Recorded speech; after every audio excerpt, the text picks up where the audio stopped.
Good evening, basketball fans. You're looking live at Waltonville High School here in Waltonville, Illinois, where tonight it is going to be the Jefferson County rivalry game between the Waltonville Spartans and the Weber Trojans. We are on the air early here. The JV contest is going on, so we're going to give you a few glimpses of the JV contest that's happening right now. And the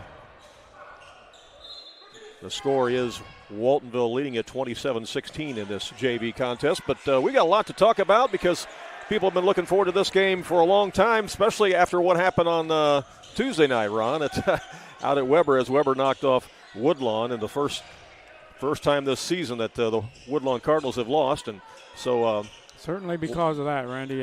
Absolutely. There's a lot of storylines to this game tonight. No question about it. And people are buzzing about it and buzzing about basketball in general here in Jefferson County with the 3 W's. That's Woodlawn, Weber, and Waltonville. Right.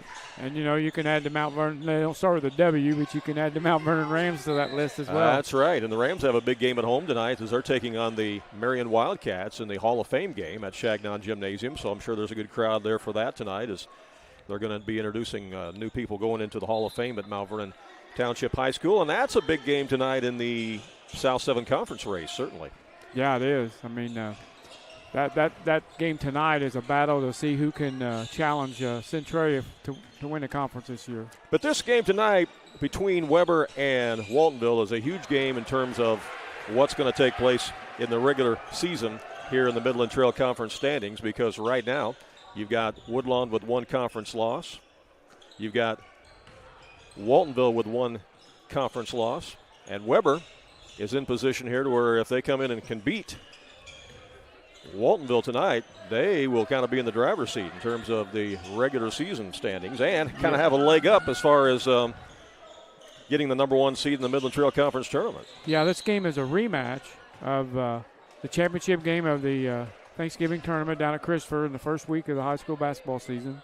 Mm-hmm. And Weber lost that game by 7 points, and then they rattled off 12 wins in a row, so they got a record of 12-1, and a chance to tonight to beat the only team that's beat them all season long. Yeah.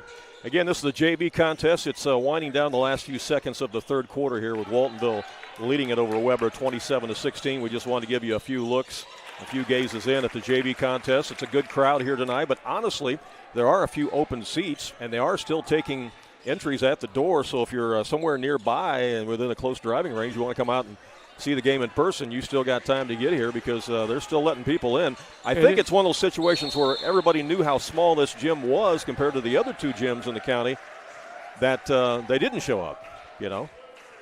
But there's room for you if you want to come out. I have noticed, though, that all the chair seats are filling up. Those people didn't have to worry about getting here so early. They had their seat waiting for them, didn't they? Yeah, those are reserved, and there was quite a few empty ones a while ago, but not now. No. The Waltonville Spartans come in with an overall record of 13-2. The Weber Trojans are 12-1. We'll have that varsity game for you coming up right after this JV game, which is being led right now by Waltonville 28-18 with just 8 seconds left here in the third quarter. We'll take a break, and we'll be back with more from Waltonville High School in just a moment. Andrea Baker, the broker-owner at King City Property Brokers, is a proud graduate of Weber High School, and she's actually a member of their Hall of Fame. Andrea is happy to sponsor this game and cheer on the local teams. At King City Property Brokers, Andrea and all of the realtors there are happy to help you with your real estate needs, whether you are a buyer or a seller. Visit their new location on Salem Road in Mount Vernon, or visit their website to see many residential homes, acreage, or commercial properties that they have listed. You can call them at area code 618-316-7331. That's King City Property Brokers in Mount Vernon. Southern Illinois Tile and Carpet Supply in Mount Vernon is ready to help you update your home. Need new carpeting? They have many styles and colors in stock, as well as expert installation. Add beauty to your home with new hardwood or vinyl planks available at Southern Illinois Tile and Carpet. They will completely transform the look of any room in your home. Update your bathroom with a custom shower. There are many tile styles and colors to choose from. Does your kitchen need a facelift? You can get a new backsplash, flooring, and more at Southern Illinois Tile and Carpet Supply, 513 South 10th Street in Mount Vernon. Open 6 days a week. King City RV in Mount Vernon is your one-stop shop for maintenance and repair of your RV. Whether it's a bumper camper, fifth wheel, or motorhome, Bill Schulte and the staff at King City RV can help you. They provide winterizing of your RV, washing and waxing services, service work on brakes and tires, repair or replace awnings, service work on your slide outs, and much more. They even repair and clean horse trailers at King City RV, 801 Dogwood Drive on the south edge of Mount Vernon. Call area code 618-731-6185 for King City RV. If you like sports, delicious food, and great drinks, you're going to love JJ's Sports Bar in Mount Vernon. Whether you stop by for brunch, lunch, or dinner, JJ's has something for you, including delicious wings, a variety of burgers, and of course, top-notch service. You like drinks? They have them at JJ's, including your favorite drafts and even margarita flights. Try the burrito tacos, or maybe perhaps the nachos. How about the shrimp? They even have steaks and pasta at JJ's Sports Bar and Grill, located on the west side of Mount Vernon. Hey, we want to give a big shout out to everybody at JJ's Sports Bar and Grill in Mount Vernon who are watching the game with us tonight on the big screen. Good to have you along. And don't forget, you can get half-price appetizers tonight from 8 o'clock until close at JJ's Sports Bar and Grill on the west side of Mount Vernon. So good to have all of you watching in with us tonight here live on AreaSports.net. We're going to be giving shout-outs all throughout the evening, so if you are joining us on the live broadcast, whether you're watching on our YouTube channel or whether you're watching on our website, send us a message. Just jump on our Facebook page at AreaSports.net and send us a message. Let us know where you're watching from and who you're rooting for, all right? Just go to AreaSports.net on our Facebook page. Use that messenger there and send us a message. Let us know where you're watching from tonight and who you're rooting for, and we will give you a shout-out tonight on our live broadcast. We are in the midst of the JV contest. It's now in the fourth quarter. There's 5:50 left to play in the game. It's gotten a little closer. Waltonville leads it here by a score of 29-21. We had a question come in from Jay already, who's asking Ron, what happens tonight if Walton wins this game? How in the world will they decide who the number one seed is in the Midland Trail Conference tournament? We talked about that on the way down here, did we not? Yeah, we did. I said I'm not worried about it because I don't have to be the one to decide. Yeah, but I seriously, we talked about that. We didn't know if all the coaches get in the room and you have to vote, out loud what your thoughts are, or if it's a secret ballot or what's going on. Well, there'll definitely be some conversations between the three coaches and the athletic directors if it comes down to that. And certainly, if Waltonville does win tonight, they would have one advantage over the other two teams in terms of bragging rights, I guess, to try to get that one seed, and that is if they beat Weber tonight, that'll be the second time they've beaten Weber this year because they also beat them in the championship game of the Christopher Turkey Tournament. So that would give them 2 wins over Weber. But then, Woodlawn beat Waltonville. Yeah. And, Weber beat Woodlawn. So they're all worthy. They're all worthy, yeah, and that's right. They're all worthy, certainly. So it'll be an interesting conversation if it comes down to that. But on the other side of the ledger, if Weber comes in here tonight, takes care of business after beating Woodlawn on Tuesday night, then Weber probably has the biggest claim of being the number one seed because they will have beaten both Waltonville and Woodlawn. And it'd be pretty hard to argue with that if Weber wins tonight. But, hey, we're going to find out. They got a great sound system here in the gym at Waltonville High School, and earlier tonight they were really jamming some great music, and one of the songs they put on was "It's Going Down Tonight," and that's what it is. It's going down tonight here at Waltonville High School. These two, the three teams we're talking about, Randy, these two teams tonight combined a record of 25-3. Mm-hmm. So if you add Woodlawn to that, what are they, 14-1? So you got like 39-4 or something like that? Well, and then if you look at their records outside of Jefferson County, and I mean that's what's impressive because these three teams are having such a special year here inside, Jefferson County, not just against each other, but also, against teams outside Jefferson County. If you add up these three teams, the three W's, Woodlawn, Waltonville, and Weber, and add Mount Vernon to the mix, take all 4 of the Jefferson County teams and look at their records outside of Jefferson County against teams outside Jefferson County, it is a combined 48-3. 48-3. 48-3 against teams outside of Jefferson County. That's a pretty good percentage, isn't it? That's just how good Jefferson County basketball is this year. Now, some of you might be wondering, okay, who are those 3 losses to? All right, well, Mount Vernon lost twice outside the county. They lost to the number 2 team in the state, Decatur MacArthur. They lost to the number 5 team in the state, Centralia. And then the only other loss outside the county by any of these 4 schools was by Waltonville when they lost to Goreville with no time left on the clock in the championship game of the Cester-Valier Holiday Tournament. Lost by 1 point. Yeah. Again, this is the JV contest you're looking at, folks. This is not the varsity game. We'll be bringing you the varsity game after this. This has been what you would call a spirited contest. Oh, yeah, so it has I look been. for much of the same when the varsities get out here. 33-24 is the score. Waltonville is leading it here in the JV contest with 4:21 to go in the ball game.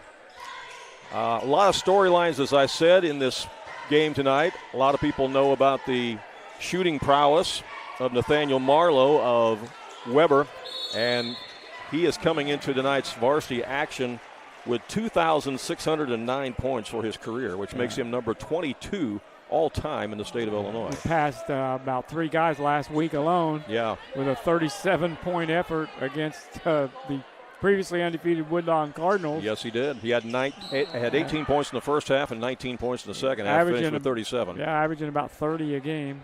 Yeah, and if he were – he's number 22 overall, right? If he were to score at least 13 points tonight, he would move up the ladder and become number 21 all time. But if he happens to go off and score 35 tonight, and that's very possible because he had 37 the other night against Woodlawn. If he gets 35 tonight, he's going to pass 2 players, and he's going to move into the top 20. So he could move up to number 20 all time in the state of Illinois if he gets 35 points tonight here against the Waltonville Spartans. We broadcast one game he played last year as a junior, and he had 18 or 19 points in 1 quarter. I think it's only 6 other players in the history of Illinois high school basketball have reached the 3,000-point plateau. And we've got a player for Waltonville that's got to be getting close to the 2,000 mark. Well, you just gave me the perfect cue. Okay. You're talking about Gage Peterson. Yes, sir. And Gage is coming into tonight's game needing 125 points to reach 2,000. Yeah. I don't think he's going to get it tonight.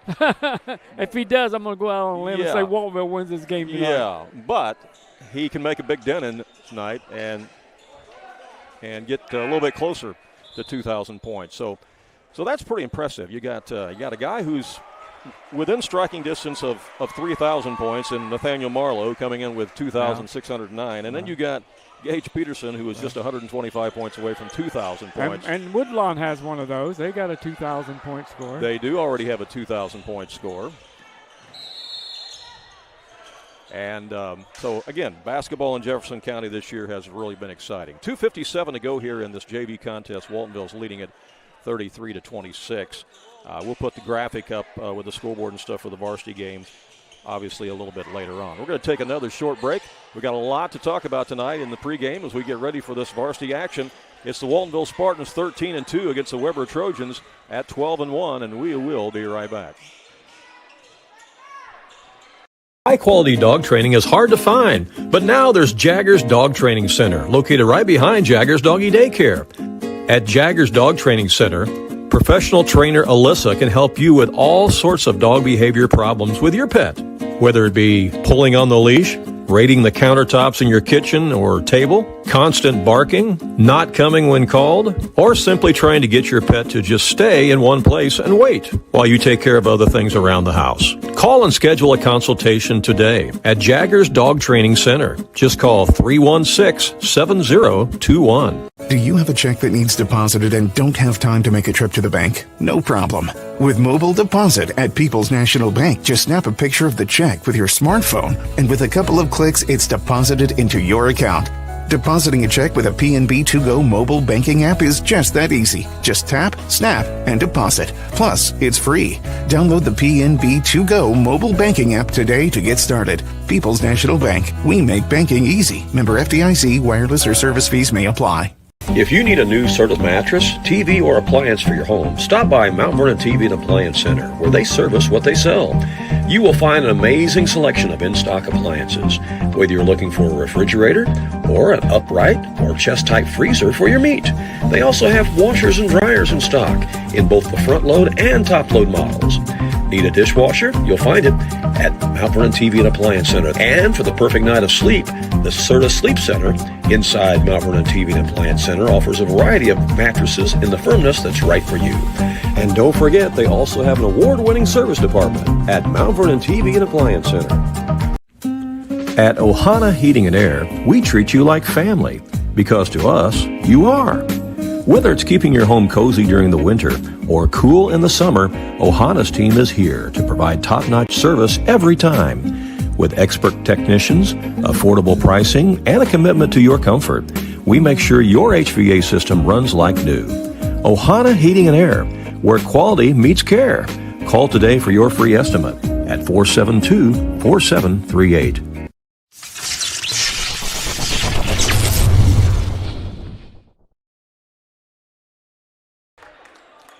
Welcome back here live at Waltonville High School. Randy Olson along with Ron Stannard. Glad you're with us for Friday Night Hoops here on AreaSports.net. And, boy, we've got a Friday night dandy for you tonight as two top 10 state-ranked teams are going to go at it, as the Waltonville Spartans and the Weber Trojans getting ready to lock horns here.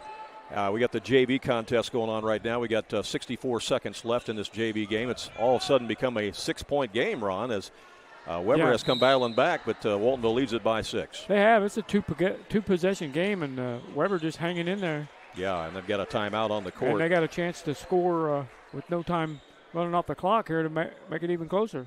Yeah. Hey, we want to send a shout-out to some other people who are watching with us tonight. And, hey, Braden is watching tonight from Cape Girardeau. He says, let's go Trojans. All right, Braden, great to have you on. Also, we want to say hello to the crew out at Bubba's 2 in Nason. Yeah, right. A big bunch of people watching from Bubba's 2 in Nason tonight. That's a suburb of Waltonville. Absolutely.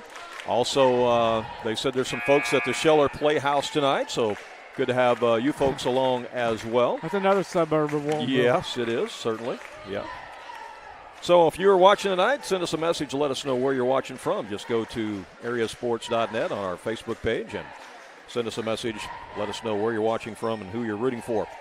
Yesterday I wrote a lengthy story about the Midland Trail Conference and about these 4 teams in Jefferson County, particularly the 3 W's, Weber, Waltonville, and Woodlawn, that you can read about.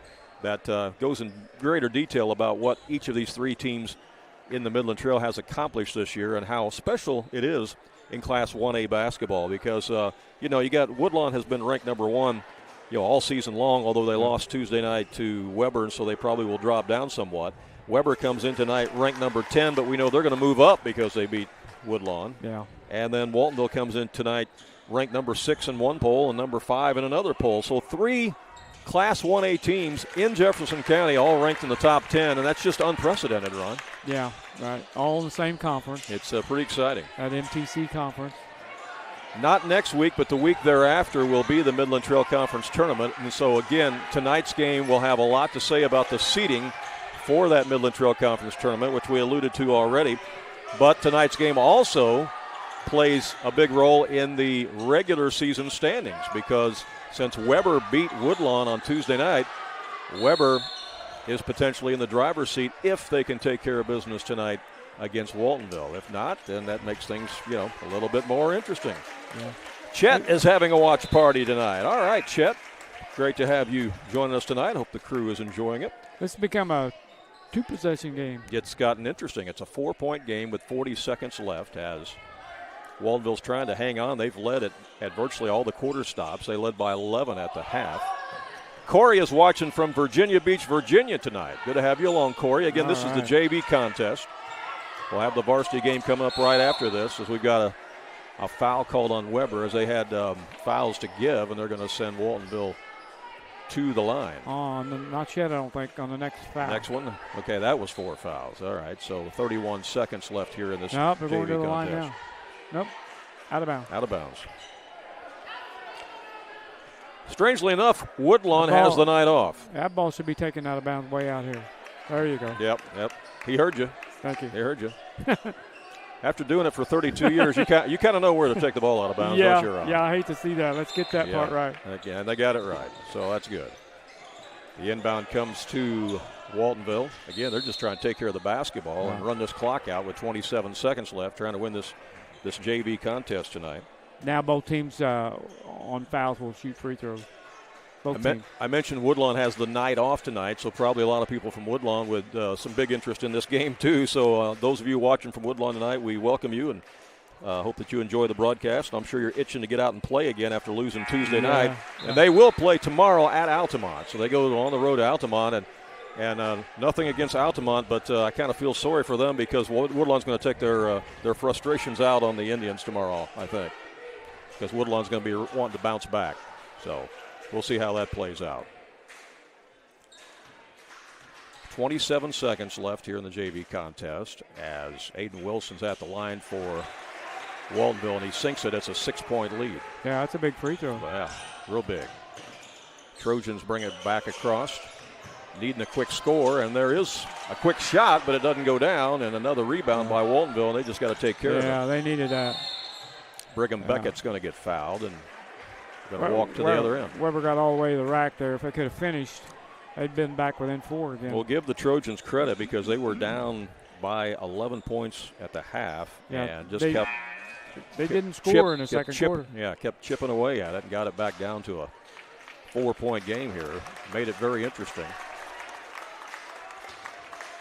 But Waltonville can salt this thing away with some free throws as Brigham Beckett, a 6-foot junior, is at the line for the Waltonville JV.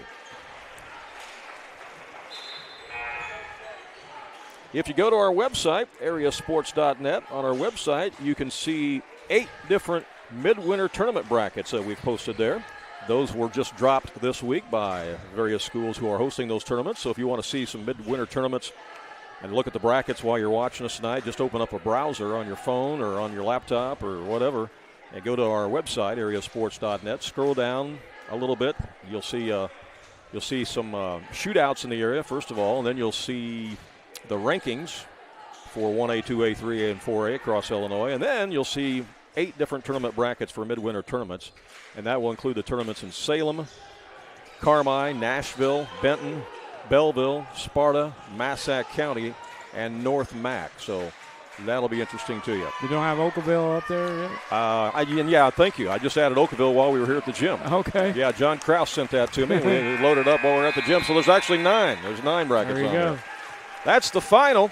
JV contest goes to the Waltonville Spartans as they win it 36-29. So that kind of sets the stage here for what's to come in the varsity game. And we have a lot to talk about in our pregame show for the varsity contest. You're going to see the varsity teams come running out here in just a moment.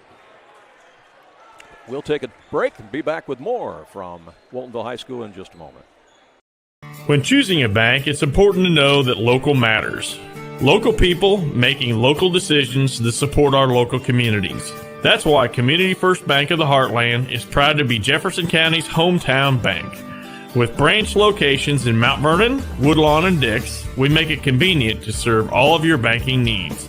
Call us today at 244-3000 and let us know how we can assist you. Member FDIC, Equal Housing Lender.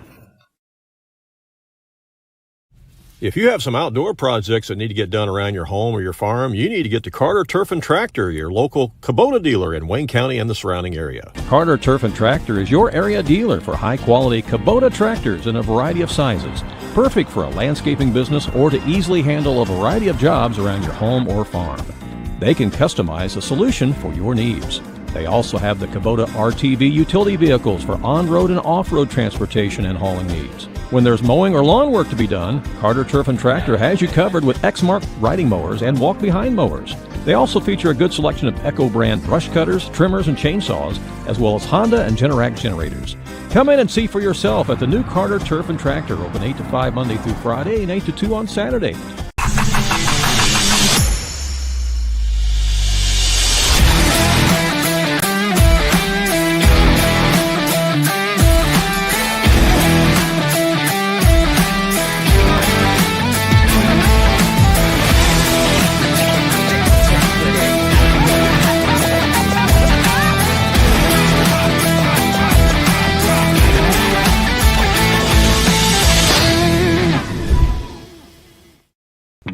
If you become the recipient of a speeding ticket or traffic offense, the attorneys at Olson & Reeves in Mount Vernon can help you. At Olson & Reeves, they have assisted hundreds of drivers in Southern Illinois in an effort to keep the ticket from affecting your driving record and your insurance cost. Olson & Reeves can also assist you with estate planning, creating a will, and navigating the probate process.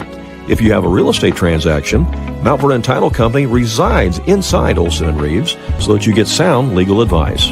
Olson & Reeves, attorneys at law, downtown Mount Vernon. Call 618-316-7322. The countdown has begun. Both teams have taken the floor for tonight's varsity contest. It's Friday night hoops from the Midland Trail Conference tonight in Waltonville as the Waltonville Spartans get set to take on the Weber Trojans. Randy Olson here along with Ron Standard. Glad that you're with us. Hope you're got yourself all comfortable there in the easy chair or the couch, and then a lot of you maybe sitting at some restaurants or some other places where you're enjoying some good food or beverages and enjoying the broadcast with us tonight here live from Waltonville. Boy, I'll tell you what, 2 big games in the same conference in the same week. It's pretty amazing, Ron. You had that big one that we did Tuesday night out at Weber when Weber defeated previously unbeaten Woodlawn, and then Weber kind of turns right around and comes down the road here and takes on Waltonville tonight. That's a tall task. Yeah, it is, Randy. And then, 3 weeks ago we had that big game out at Woodlawn between Woodlawn and Waltonville that they sold that pre-sale for all the tickets. Yeah, that was interesting too. Good crowd here tonight, ready to enjoy this action. The Waltonville Spartans are going to be playing without the services of one of their starters tonight, though, and that's going to make things interesting. A sprained ankle has sidelined 6-foot senior Riley Stewart. No. He will not be in the starting lineup tonight, and I don't know that he's available at all. No, he's in street clothes. We will see who Anthony Lowry goes with, Coach Lowry goes with, in the starting lineup to replace Riley Stewart. But somebody that can work that baseline like Riley Stewart's what they need. Yeah, he's the baseline beast. That's kind of the nickname we've given him this year, as we've done a lot of Waltonville games this year, just like we've done a lot of Woodlawn and a lot of Weber games. But that's the name that he has earned from us for sure, is the baseline beast. And they're going to miss his presence out there tonight, not just offensively, but also defensively as well as on the boards, Ron, because man, oh man, he averages 8.2 points per game. He averages over 4 rebounds a game. And member of our all left-handed team. Yeah, and then, also usually gets a couple of assists per game too. So, again, to miss him, pull him out of the starting lineup, that production's got to come from somebody. Yep. Time to man up, next man up. Yep, that's exactly right. It's time for somebody to step up, and that's what the Waltonville Spartans are going to be looking to do tonight. It's a time for somebody to earn themselves some more playing time for the rest of the season. The Weber Trojans, they pulled off the big one the other night at home against Woodlawn, handing the Cardinals their first loss of the season. As Woodlawn is now 14-1 on the season, Weber comes into tonight 12-1, and their only loss on the season was early in the year against this Waltonville Spartans team when they both met in the championship of the Christopher Thanksgiving Tournament. So they have a chance to avenge that tonight and put themselves in the driver's seat here in the Midland Trail Conference. So a lot to be playing for tonight. We mentioned earlier about Gage Peterson chasing 2,000 points. He's only 125 points away. And, of course, Nathaniel Marlowe chasing 3,000 points for his career as he comes in tonight with 2,609 points. Both of those guys are actually teammates in the summertime as they play together in AAU basketball. They play for a group known as the Southern Illinois Select. Yeah, they've done that for 2 or 3 summers in a row now. And that's a good basketball team that's won a lot of games. They also got a teammate from Goreville on that AAU team. King, yeah. Yeah, he plays for them as well. But not this past year, but the year before, they actually won the national championship for that age group in AAU. And that was down at Orlando where they won that national championship. So I think they finished top 4 this year. Yep, they did. So, again, these guys know each other well. They're teammates, obviously. They're friends. And that's one thing I can say about all of these 3 teams, the 3 W's in Jefferson County. Despite the fact that they're all so competitive and they're all good this year, talking about Woodlawn, Waltonville, and Weber, there's a lot of respect for each other, a lot of mutual respect. Wouldn't you agree? Yes, Randy. Imagine, like in the state of Kentucky, they've gone to all county high schools. Imagine if they did that in Illinois, what the Jefferson County team would be like this year. Yeah, wouldn't it though? Can you imagine all these players on these 3 teams all competing for spots on one team in the county? Yeah. And then throw Mount Vernon in the mix too? Tried to come up with a starting 5. Yeah, from 4 high schools in Jefferson County, all 4 of which are state ranked this year, because Mount Vernon's state ranked in Class 3A. That would be that'd be something. You make a good point, because Indiana's gone that way, Kentucky's gone that way, and I'm thankful we don't have that county high school system. I kind of like these smaller schools. And yeah, I do too. This is such a special year this year with what's going on. And the school is the identity for a lot of these small towns. It is the identity. This is a community event tonight. I mean, it really is. Yeah. You got a lot of people here tonight from the community and coming out to show support for their teams. And both of these head coaches tonight, and you see them there, Anthony Lowry and Jackson Helm, they both played for these respective teams too. Yeah. So they are alumni. Alumni. And we actually had the pleasure of covering their games when they played. So we've actually been streaming basketball games on AreaSports.net for many, many years, since 2005 to be exact. And so, we've got games that Anthony Lowry played in. We've got games that Jackson Helm played in. We were streaming them that far back. I found a photo. I think I brought it down and showed it to him last year with Anthony Lowry playing for Waltonville. I was officiating that game. Right. You see the coaches, captains, and the officials meeting at midcourt. You know these officials? I know 2 out of 3. Well, there you go. 2 out of 3 ain't bad, Meatloaf would say. Yeah, that's what he said. Who you got? Well, I think that's Brad Wilson down there. Yep. And I know for a fact that the one with his back to us is Craig Partridge. Craig is from Anna. And I know the other one's face, but I couldn't tell you his name. Well, maybe we'll get that here before we get too far into the broadcast. Waltonville Spartans 13-2. The Weber Trojans 12-1. Something's got to give tonight.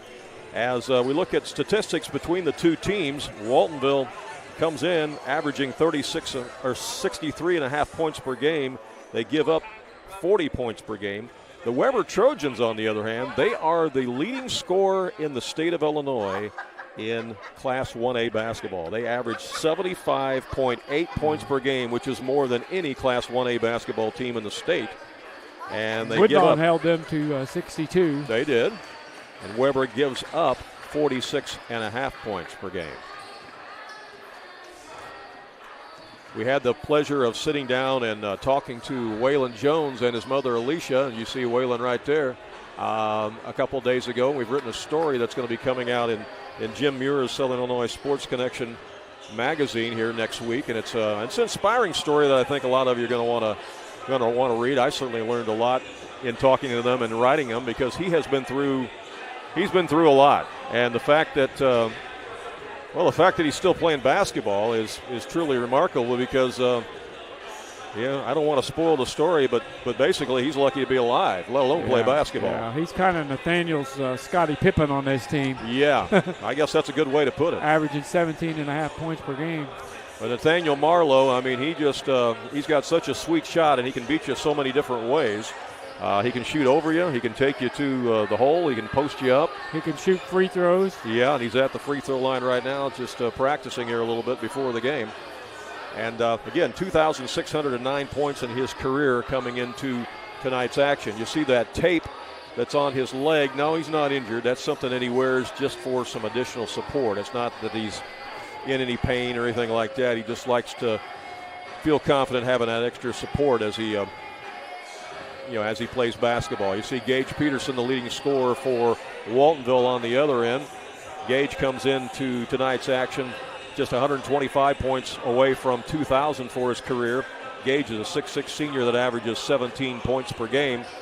And, again, who's going to step up tonight and fill the void of Riley Stewart not being in the Spartans lineup? That's something that we're all waiting to see and anticipate tonight. And it may end up being more than one guy. Coach Lowry may run a committee of guys out there tonight. I think, if I had to guess, I think that's probably the plan. Yeah, I think they will. Don't know that for sure. And then the other question about tonight's game is, how will Waltonville try to guard Nathaniel Marlowe? That's another good question, and that may be by committee as well, Randy. They may run about 3 or 4 different guys at him. That's what Woodlawn did the other night. They did run different guys at him the other night, but it spread really the fouls out too that way. It does spread the fouls out, but it still didn't slow him down because Nathaniel had 18 points in the first half the other night against Woodlawn, had 19 in the second half, ended up with 37. Right. They may have conceded that and did that, though, just to keep the foul count down on their own starters. But I'll go out on a limb, and I'll say that if Nathaniel gets 37 again tonight, Weber wins. What do you think? Yeah, I would agree with that. I think that Waltonville has to hold him. They got to hold him lower than unless that. they just absolutely shut down the other team. Yeah. And, you know, Wayden Jones is a threat, and Dalby's a threat. Carter Bain has showed he can, if he's left wide open, he can knock down that three-pointer. Well, and then we've seen Jacob Marlowe have big games, for Weber as well. I mean, that's Nathaniel's younger brother, and we know that Jacob can jam the ball pretty easy too. Yeah, we saw that, didn't we? Yeah, we have definitely saw that over at the Conrad Island tournament in Wayne City. We're going to take another short break. We'll be back with more live from Waltonville in just a moment. Andrea Baker, the broker owner at King City Property Brokers, is a proud graduate of Weber High School, and she's actually a member of their Hall of Fame. Andrea is happy to sponsor this game and cheer on the local teams. At King City Property Brokers, Andrea and all of the realtors there are happy to help you with your real estate needs, whether you are a buyer or a seller. Visit their new location on Salem Road in Mount Vernon, or visit their website to see many residential homes, acreage, or commercial properties that they have listed. You can call them at area code 618-316-7331. That's King City Property Brokers in Mount Vernon. Illinois Tile and Carpet Supply in Mount Vernon is ready to help you update your home. Need new carpeting? They have many styles and colors in stock, as well as expert installation. Add beauty to your home with new hardwood or vinyl planks available at Southern Illinois Tile and Carpet. They will completely transform the look of any room in your home. Update your bathroom with a custom shower. There are many tile styles and colors to choose from. Does your kitchen need a facelift? You can get a new backsplash, flooring, and more at Southern Illinois Tile and Carpet Supply, 513 South Penn Street in Mount Vernon. Open 6 days a week. We are back here at Waltonville High School. Randy Olson along with Ron Stander. We're giving shout-outs tonight to people who are watching the broadcast with us, whether you're watching on our website or whether you're watching on our YouTube channel. DJ and Renee are watching tonight from Colorado Springs, Colorado, and they are cheering on the Weber Trojans. All right. Who is that? That is DJ and Renee. I know who that is. All right. They're cheering on the Weber Trojans tonight. Hello, hello, hello. Mark is attending the Nashville-Pinckneyville game, but he's still watching our game on the phone, on his cell phone. All right, Mark. You're going to have a good one over there tonight with Nashville and Pinckneyville. That's always a lot of fun. Yeah, that's a great matchup always. There are a lot of other good games in the area tonight. Another game that's kind of piquing our interest since we're talking about 1A basketball is the Lawrenceville Indians. They're ranked number 2 in the state of Illinois. They might move up to number 1 since Woodlawn lost on Tuesday. And Lawrenceville is at the Mule Barn tonight, taking on Class 2A Fairfield. Yeah. And Fairfield is a team that Waltonville beat right here on this court, a game that we broadcast earlier this year, and that game is archived here on AreaSports.net. So we'll see what Lawrenceville does against Fairfield tonight. Kind of compare that to what Waltonville did against Fairfield. I mean, that'll kind of be a little bit of a gauge as to what's going on, because every game you play kind of adds to your resume. You're building that resume for the end of the year. Just kind of like when you work a job, you try to improve, move up the ladder in your job. You do different tasks, different things at your job. You get promoted. You maybe move from one company to another, and it's all building your resume, right? Well, that's what these basketball teams are doing. They're building their resume for the end of the year to try to get seated as high as they can in postseason. And that's trying to avoid playing each other for as long as they can. Yeah. And the good thing about these two teams here tonight, Ron, is that Waltonville and Weber will not meet in postseason unless they meet in Champaign. That's the only way they can possibly meet in the postseason is in Champaign. Well, there you go. Wouldn't that be cool? Well, wouldn't that be incredible? Yeah, for Jefferson County, it definitely would. They are in different subsectionals. That's why they cannot meet until they go to Champaign. All right. Well, they are welcoming everybody here to the gym, and we're going to honor America here with the playing of our national anthem in just a moment. They have a large, large flag that hangs from the center of the gym that they're going to drop down here in a moment before they play the national anthem. I think they're honoring one of the officials with something, aren't they? Yeah. Talking about the military that are here.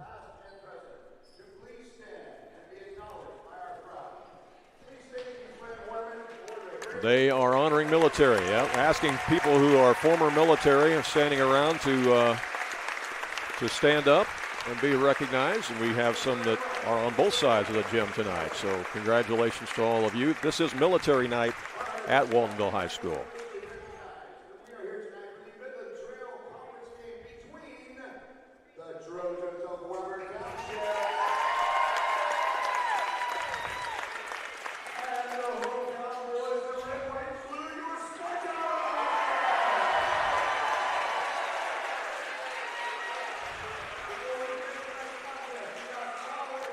And here comes that big flag down from the center of the gym, and we will have our national anthem to honor America.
Gotta love that flag that they've got here at Waltonville High School. That's a beauty. All right, we're going to meet first of all the Weber Trojans, who come into tonight's action 12-1 on the season, trying to avenge an earlier season loss to these Waltonville Spartans. They played in the championship of the Christopher Turkey tournament earlier, and Waltonville beat them in that game. And let's see what happens tonight. For the Weber Trojans, Nathaniel Marlowe, number 31, the leading scorer, not just for Weber, he's a leading scorer in the state, 6'2 senior. Comes in with 2,609 points in his career. Number 21 is Bryden Dalby, a 5'11 sophomore. Also starting for Weber, number 15 is Carter Bain, a 5'10 senior. He had a big three-pointer in that game against Woodlawn that was a momentum changer late. Number 3 is Waylon Jones, 5'11 senior. And rounding out the starting five is Nathaniel Marlowe's younger brother, Jacob. Jacob is 6'1 sophomore, wears number 10. So it's the same starting lineup pretty much that Coach Jackson Helm's gone with all season long. Right, he did not substitute in that game against Woodlawn. Those five guys played the entire game. It was amazing. So it's Marlowe and Marlowe, Jones, Bain, and Dalby. As you see the Weber Trojan cheerleaders here before the game. Assistant coach for the Weber Trojans, by the way, is Travis Helm. That is Jackson's dad, and Travis Helm was a fantastic basketball player back in the day, and his jersey's retired at Wayne City High School, where he was quite a scorer, that's for sure. Now for the hometown, Waltonville Spartans, coming in with a record of 13-2 on the season. They are ranked number 6 in one state poll and number 5 in another. In Class 1A basketball, number 22 is Weston Rose, 5'11 senior. He averages 4.5 points per game. Witten Dever, 5'11 junior. Averages 12.5 points per game. Dever wears number 1. Also starting for the Spartans tonight. There it is. There it is, number 15. That's the answer to our question. Carter Stewart, that's Riley Stewart's younger brother. He will start in place of big brother. All in the family. Yep, Carter is 5'10 junior, and he averages a little over 3.5 points per game. Then you got the Twin Towers in the middle. Jagger Mayville, 6'6 junior, averages 12.9 points per game. And then his running mate, Gage Peterson, also at 6'6. Peterson wears number 23, and he is a senior, whereas Mayville's a junior. So again, they go with Dever, Rose, Mayville, Peterson, and the other Stewart, Carter Stewart, in tonight's starting lineup Yeah, Coach Anthony Lowry. I had an inkling that was it, Randy, because Carter did not dress nor play at all in that JV ball game. Yeah. Well, you guessed right. We are ready for action. Hope that you're ready wherever you might be, and thanks for joining us here live on AreaSports.net. Robin's having a watch party at the pit stop tonight. All right, hello to everybody at the pit stop. Got the stage up there. The stage is full of people, too. Yep, they're filling up the stage. It's going to be Jacob Marlowe jumping against Gage Peterson. Midland Trail Conference basketball is underway, and the ball gets loose in the backcourt, and Nathaniel Marlowe goes and picks it up.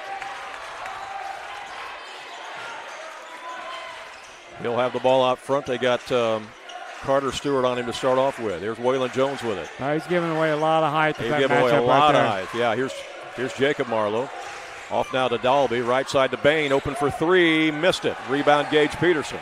That's as many shots as he took all night long against Woodlawn. Yeah, he didn't take a shot at all against Woodlawn until fourth quarter. Late in the game, and he nailed the three-pointer, which was a big momentum changer at that moment. Right side, Waltonville has it. They go down to Peterson. He draws a double team. Little fadeaway is short. Tipped around, grabbed by Bain, and here comes Weber. They got Nathaniel bringing the ball up the floor. Working against Stewart, puts it up and in, and draws the foul. Well, again, he's 6'2". He holds the ball so high on his shot. If you lead somebody like Carter Stewart at 5'10" on him, he's going to be able to shoot right over him. That's the first personal foul, obviously, on Carter Stewart, first on Waltonville.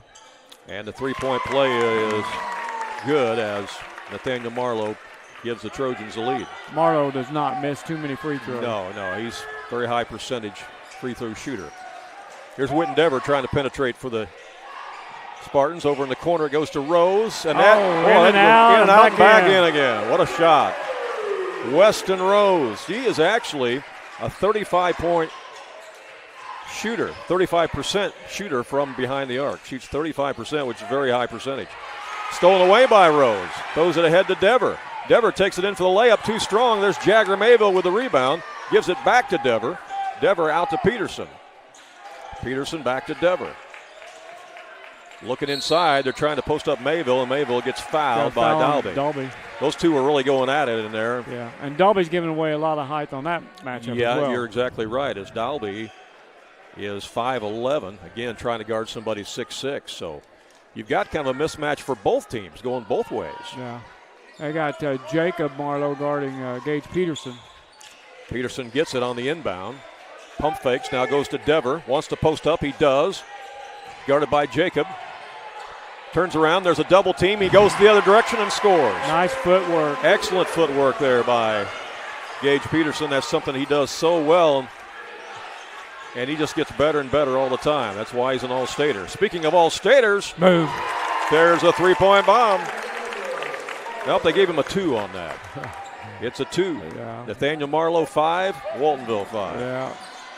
Took the words right out of my mouth. Yeah. 5:52 to go here in the first quarter play. Dever hangs it off to Jagger Mayville. Mayville can't shoot, comes back out to Peterson.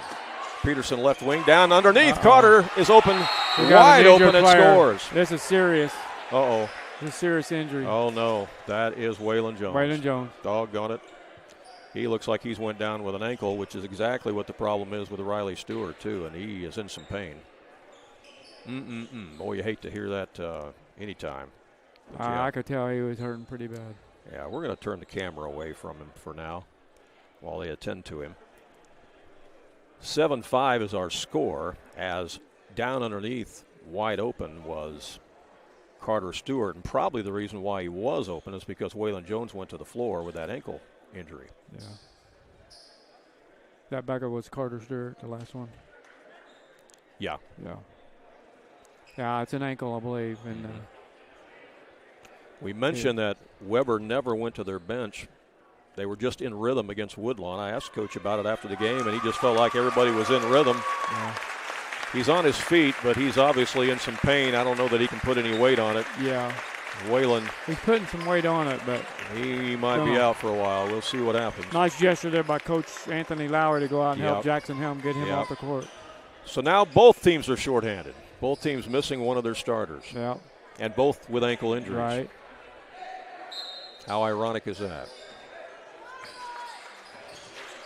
Checking in the game for Weber, number 11, was Grayson Lohman, and Grayson Lohman is a good personal friend to Waylon Jones. As a shot out front is no good, and Whit Endeavor gets the rebound. Waltonville with the 2-point lead and the basketball. In the corner it goes to Rose. Rose is going to give it to Peterson. Peterson out to Mayville. Right side now to Carter Stewart. Tries to bounce pass it down low and throws it out of bounds. It's a turnover. Back to Weber. Pass was intended to go to Peterson in there. And there's a steal. Rose with the theft. Takes it all the way down, puts it up and in. 5 points for Weston Rose. Somehow he got that up and around Jacob Marlowe. I thought Marlowe was going to block it. Here's Nathaniel Marlowe inside the paint, and they're going to call a foul on the floor. Waltonville fans wanted an offensive foul, but it's going to go against the Spartans. And the foul is going to be charged to Weston Rose.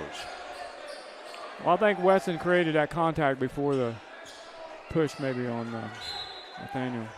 Out of bounds, it's going to go here to Weber as Nathaniel Marlowe has it. Skips it across to his brother Jacob, and Jacob travels with the basketball. Yep, they caught him. So they gave that last foul to Weston Rose, right? Yes. Yeah, I'll put that down. It's Carter Stewart with 2, but that's not right. I'll just wait for him to foul again. Yeah, no, we'll be all right. One foul on each of them, actually. Yeah. Here's Stewart in the corner now to Dever. Dever wants to drive. He's cut off.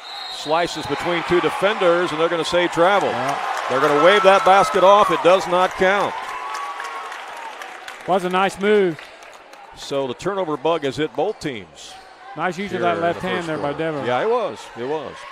Marlowe back in the front court with Jacob. Little cutter to the rim and up and in. Dalby. He just sliced to the rim and got right in there and cuts it to a 2-point game, 9-7. Spartans back in the front court. Here's Jagger Mayville with it. Hands it off to Dever. Dever's double teamed, and that's going to be a foul on Nathaniel. Yeah. First personal on Nathaniel Marlowe. Marlowe had 4 fouls in the game the other night against Woodlawn. But that's his first here tonight. 4:05 to go here in the first quarter of play. Here's Peterson down low. Back out it goes. Around to Dever for 3. Got it. Whit Dever with a 3-point bomb. And it's 12-7 Spartans. Trojans back in the front court. Giving it to Dalby. Almost stolen. Players dive on the floor. It is taken away by Waltonville. Then taken right back by the Trojans. Shot is up by Jacob, no good. Rebound by Peterson. Wow. Fast and furious action here in the first quarter. You got to love it. Wow. All the players are playing hard, and that's what you want to see. Here's Weston Rose trying to get it down low into Jagger Mayville, stolen away. Coming in to swipe that was Grayson Lohman. Lohman is in the game because Waylon Jones is out with an ankle injury. Yeah, they're going to miss Waylon just like the Spartans are going to miss Riley Stewart. Yeah, well, Jones scores in double figures, and, of course, he's a good defender, and he gets a lot of rebounds and a lot of assists as well. Here's Nathaniel going between 2 defenders, and he scores. And they're going to count that bucket. There's that foul I needed. Now my book is correct. Now you feel better, don't you? Carter Stewart just obliged me with a personal foul. They haven't put it up here in the gym yet, but they did waive that basket as being good. It's got 2. Should be 12. It should be 1 free throw. And he's taking a breather. Klingler in for Carter Stewart. Now they put it on the board. And he makes the free throw, so it's 12-10. He's almost automatic from the line. Yeah. Him and Kyle Cooper. 2:47 left here in the first quarter of play. Spartans lead it by 2. That's off the fingertips of Rose. Back out to Dever. Dever to Rose looking inside. Nice Jagger pass. Jagger Mayville catches it deep and scores. Got around his man. I think he was surprised at how open he was. Yeah. After he caught it. Yeah. Every starter now has scored for Waltonville. Okay. Here's Carter Bain for Weber. to Lohman. Lohman back to Bain. Bain down to Dalby. To Jacob, now to Nathaniel. A screen set by his brother. The shot is up, and he nails another one, and that's a 3-ball. Marlowe's having a heck of a first he's quarter in here. double figures already. Yeah. We say that every time we have a Weber game. It seems like it, doesn't it?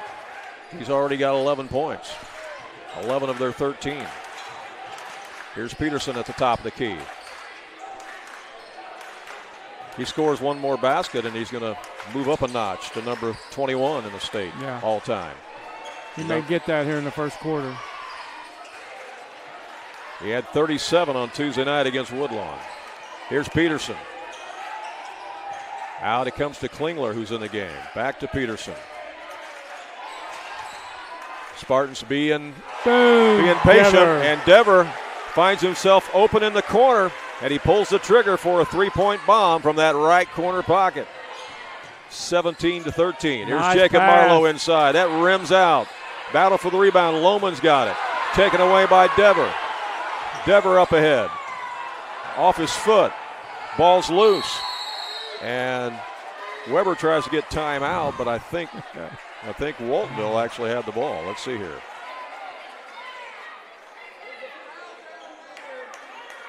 Actually, Waltonville got the timeout. So both coaches were trying to get a timeout, and Waltonville had the possession, so they got it. 59 seconds to go here in the first quarter. We'll be back with more in 30 seconds. King City RV in Mount Vernon is your one-stop shop for maintenance and repair of your RV. Whether it's a bumper camper, fifth wheel, or motorhome, Bill Schulte and the staff at King City RV can help you. They provide winterizing of your RV, washing and waxing services, service work on brakes and tires, repair or replace awnings, service work on your slide-outs, and much more. They even repair and clean horse trailers at King City RV, 801 Dogwood Drive on the south edge of Mount Vernon. Call area code 618-731-6185 for King City RV. Back here live at Waltonville High School, Randy Olson along with Ron Stannard. It will be Spartans basketball as we come back to live action. We got a score from Nashville. Halftime, Nashville Hornets lead the Pinckneyville Panthers at the half, 33-27. Here's the inbound to Klingler. Klingler out to Dever, now to Peterson. That's a good matchup. You know, Jacob Marlowe's got enough length to guard Gage Peterson. Mayville now out to Peterson. Peterson skips it to Klingler. Now over to Mayville. Looking for a cutter, down to 37 seconds left. They'll reset it again as they come out to the top to Rose. Now to Dever. They may just play for one shot. Yeah, they might. Here's Mayville now on the right wing, guarded by Marlowe. Dever for three. No. Gage had the rebound, but then lost it out of bounds, but actually was last touched by Lohman as he knocked it out of his hands. Yeah, he bounced that off the back of Lohman. So it's going to be Waltonville ball. 21 seconds left on the clock here in the first quarter of play. Here's the inbound to Mayville. It gets away. Dalby gets the steal for Weber. Trojans have it. Down by 5.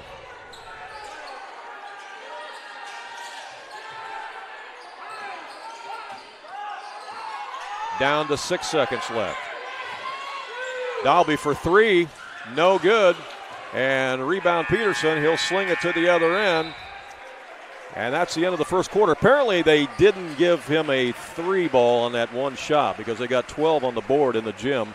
I had counted it a 3, but they've got 12 points on the board in the gym. So after one quarter of play, it's Waltonville 17 and Weber 12, and we'll be back in 30 seconds. Have a check that needs deposited and don't have time to make a trip to the bank? No problem. With Mobile Deposit at People's National Bank, just snap a picture of the check with your smartphone, and with a couple of clicks, it's deposited into your account. Depositing a check with a PNB 2Go mobile banking app is just that easy. Just tap, snap, and deposit. Plus, it's free. Download the PNB 2Go mobile banking app today to get started. People's National Bank. We make banking easy. Member FDIC. Wireless or service fees may apply.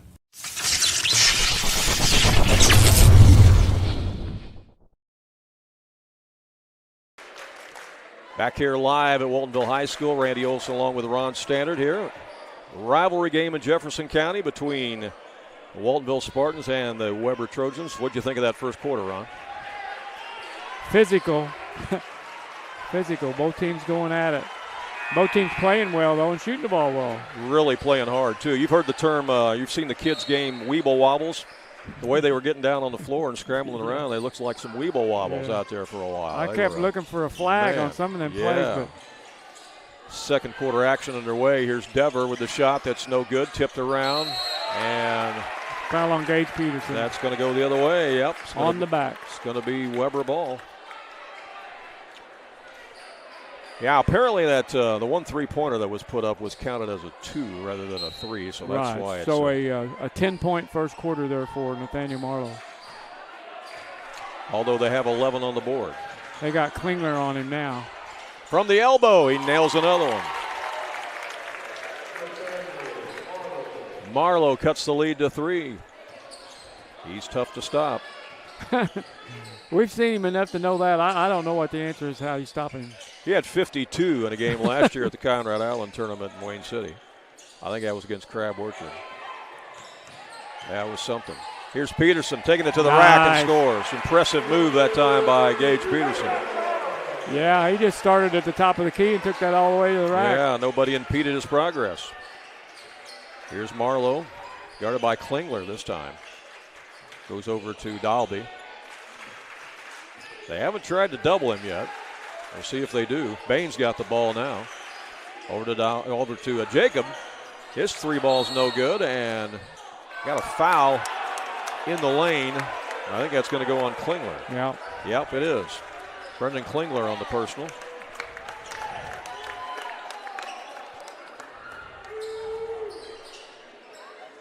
First foul on Brendan Klingler. It'll be out of bounds to Weber. 6:48 to play here in the first half as the pass comes into Jacob Marlowe. The turnaround's good. Nice. That cuts the lead to 3. He's got some elevation, doesn't he? Yeah, he does. Jacob's just a sophomore. He's 6'1", but to me, he plays a lot bigger than 6'1". That's stolen away by Dalby. Dalby's going to take it in against Dever, and he misses the shot, but Dever fouls him. Well, first foul on Dever. So that'll send Bryden Dalby to the line for Weber. Again, he's just a sophomore as well, so you got Jacob and Bryden, both sophomores. If you just joined us, both teams are playing without a starter, as Waltonville's played the entire game without Riley Stewart, who got injured in a previous game. He's not available tonight. And then early in the game, early in the first quarter tonight, Waylon Jones went down with a sprained ankle for Weber. Dalby gets 1 out of 2. That cuts the lead to 2. It's 19-17. Spartans with the lead and the basketball. Whitten Dever hands it off to Jagger Mayville. Now to Peterson. Peterson with a long 3 over Jacob. No. Tipped around. Mayville's got it. Goes back up. No. Another opportunity. No. That rolls off. And this time Weber clears it out. Marlowe gets it ahead to Bain. Bain back to Marlowe. Guarded by Dever this time. That ball's knocked away. Stolen by Dever. Dever takes it down against Bain and misses the shot, but he's fouled. Foul on Bain. His first. And Whitten Dever will go to the line for Waltonville. Stops the clock with 5:55 left here in the first quarter of play. That is going to be first team foul on Weber this quarter.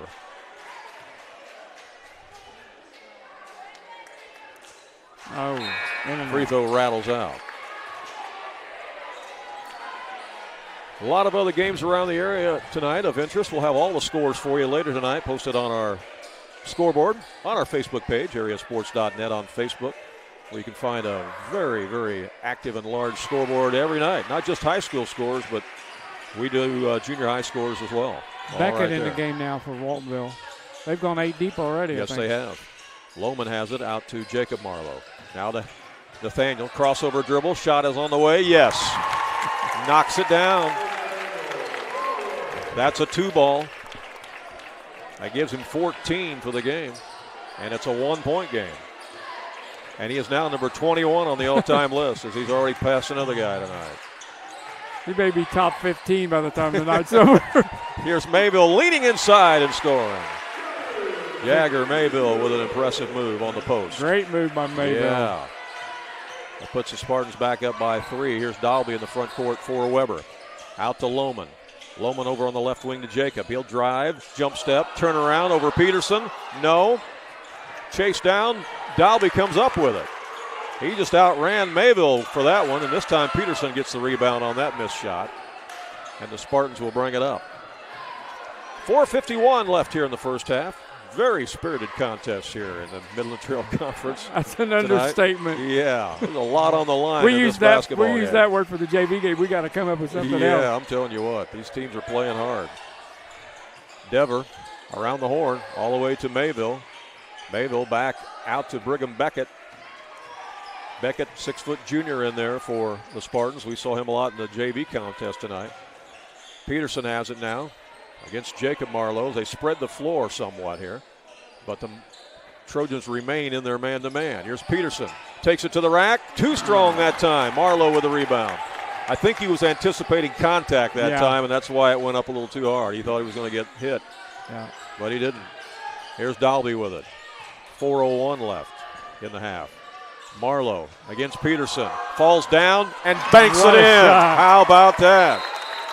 Big shot that time by Jacob Marlowe to cut the lead to 1. Jacob did not score against Woodlawn. He's showing a lot more aggression tonight. Is. He's come out on fire tonight. Yeah. I think Coach Jackson Helmet told him he's got to be more aggressive because you got the talent. Need more out of him tonight, yeah. Here's Dever in the front court. Hands it off to Klingler. Klingler over to Beckett. Beckett down on the post to Peterson. He's double teamed. Peterson spins, goes up, got it, and he's fouled. What a move there by Gage Peterson. Good entry pass. He's money when you get the ball down there. It didn't matter that they double teamed him. He scored anyway. 3-point lead for the Spartans. First foul on Jacob Marlowe. Peterson at the line. This Waltonville team handed Carterville their only loss of the season. The Carterville Lions are state ranked in Class 2A. They're like 15-1, and their only loss came to these Waltonville Spartans. Champions of the El Dorado Holiday Tournament. Yeah, so they here's a turnaround. Nope, it's intended to be a pass to his brother. Yeah. Jacob was trying to dip it down low to Nathaniel, and he just threw it out of bounds. Yeah, they beat Carterville on a neutral floor at the Carbondale shootout.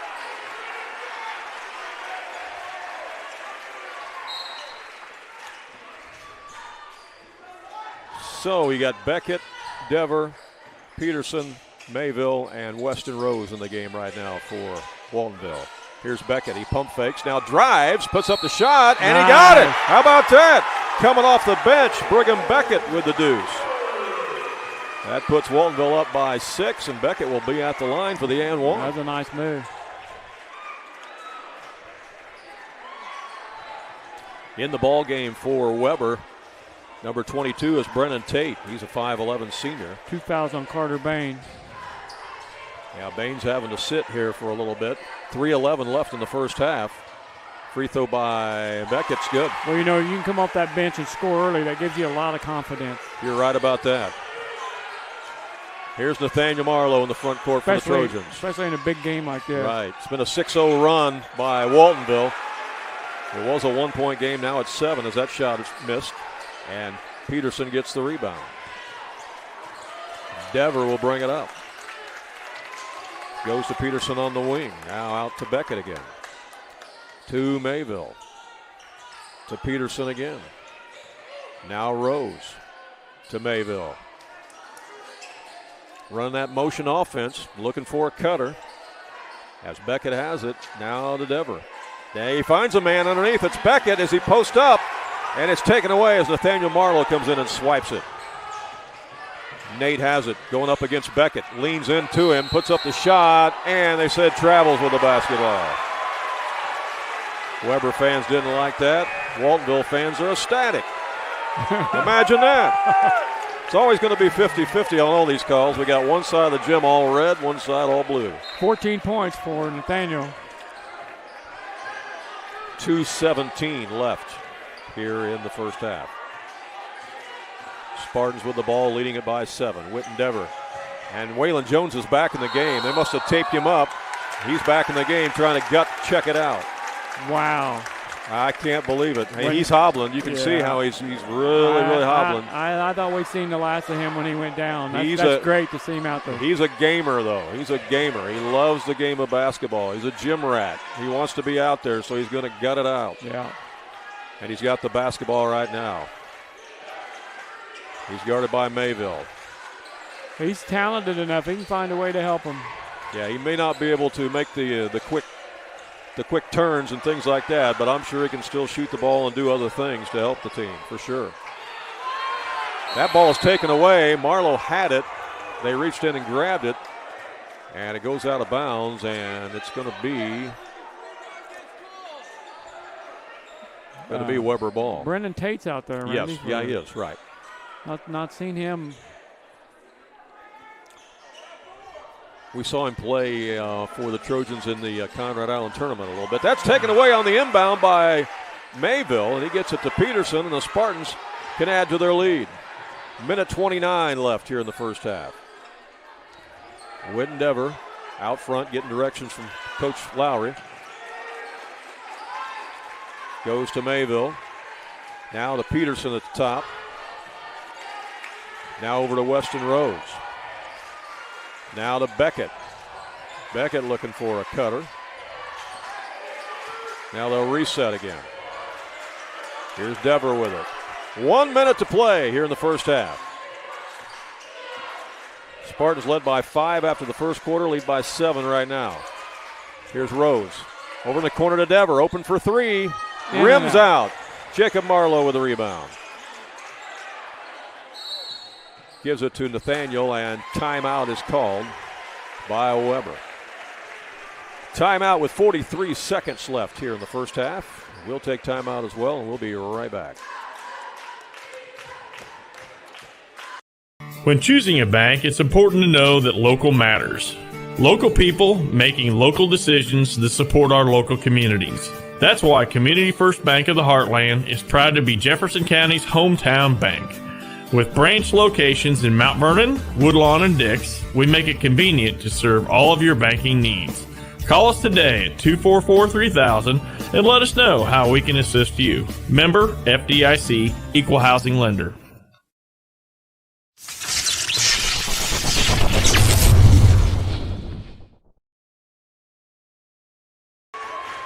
Back here at Waltonville High School, we've got a halftime score from the Mule Barn where the Lawrenceville Indians are at Fairfield taking on the Mules. At the half, Lawrenceville leads at 34-26. So the Indians, number 2 ranked in the state in Class 1A, are beating the Mules at the half, and that's going to be a foul on Gage Peterson underneath. I think it might be on Weston Rose. Was it? Let's see.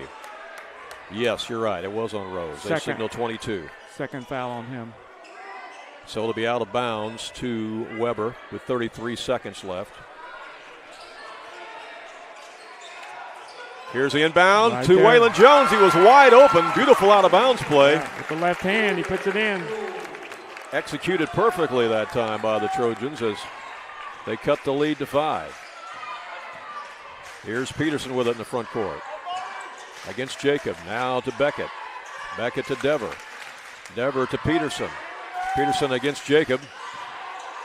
Fadeaway. Nice. Got it. Nice little 10-foot fadeaway jumper there by Gage Peterson against Jacob Marlowe. You just have to tip your cap on that one. And that ball is stuck at the buzzer. Stuck at the buzzer. Stuck at the buzzer. How about that? A wedgie at the buzzer. And it is halftime. And both teams are headed to the locker room. I don't know if I've ever seen that before. Yeah, a wedgie at the buzzer. How about it doesn't mean anything, but kind of cool. At the half, it's Waltonville 30, Weber 23. We'll come back with a look at our first half stats, and we're going to tell you about a very special broadcast we have tomorrow. That's right. We're headed out of town tomorrow to bring you a game, and we'll tell you where it's at. All coming up. Stay with us.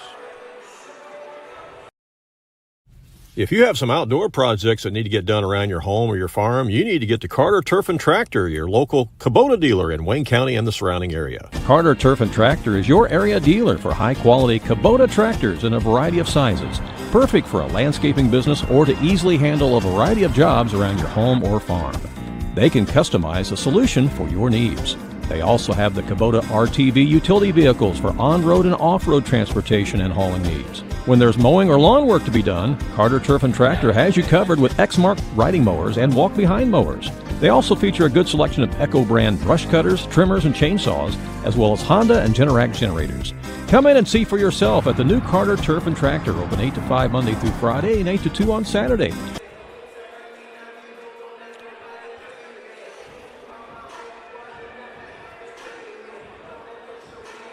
High-quality dog training is hard to find, but now there's Jaggers Dog Training Center, located right behind Jaggers Doggy Daycare.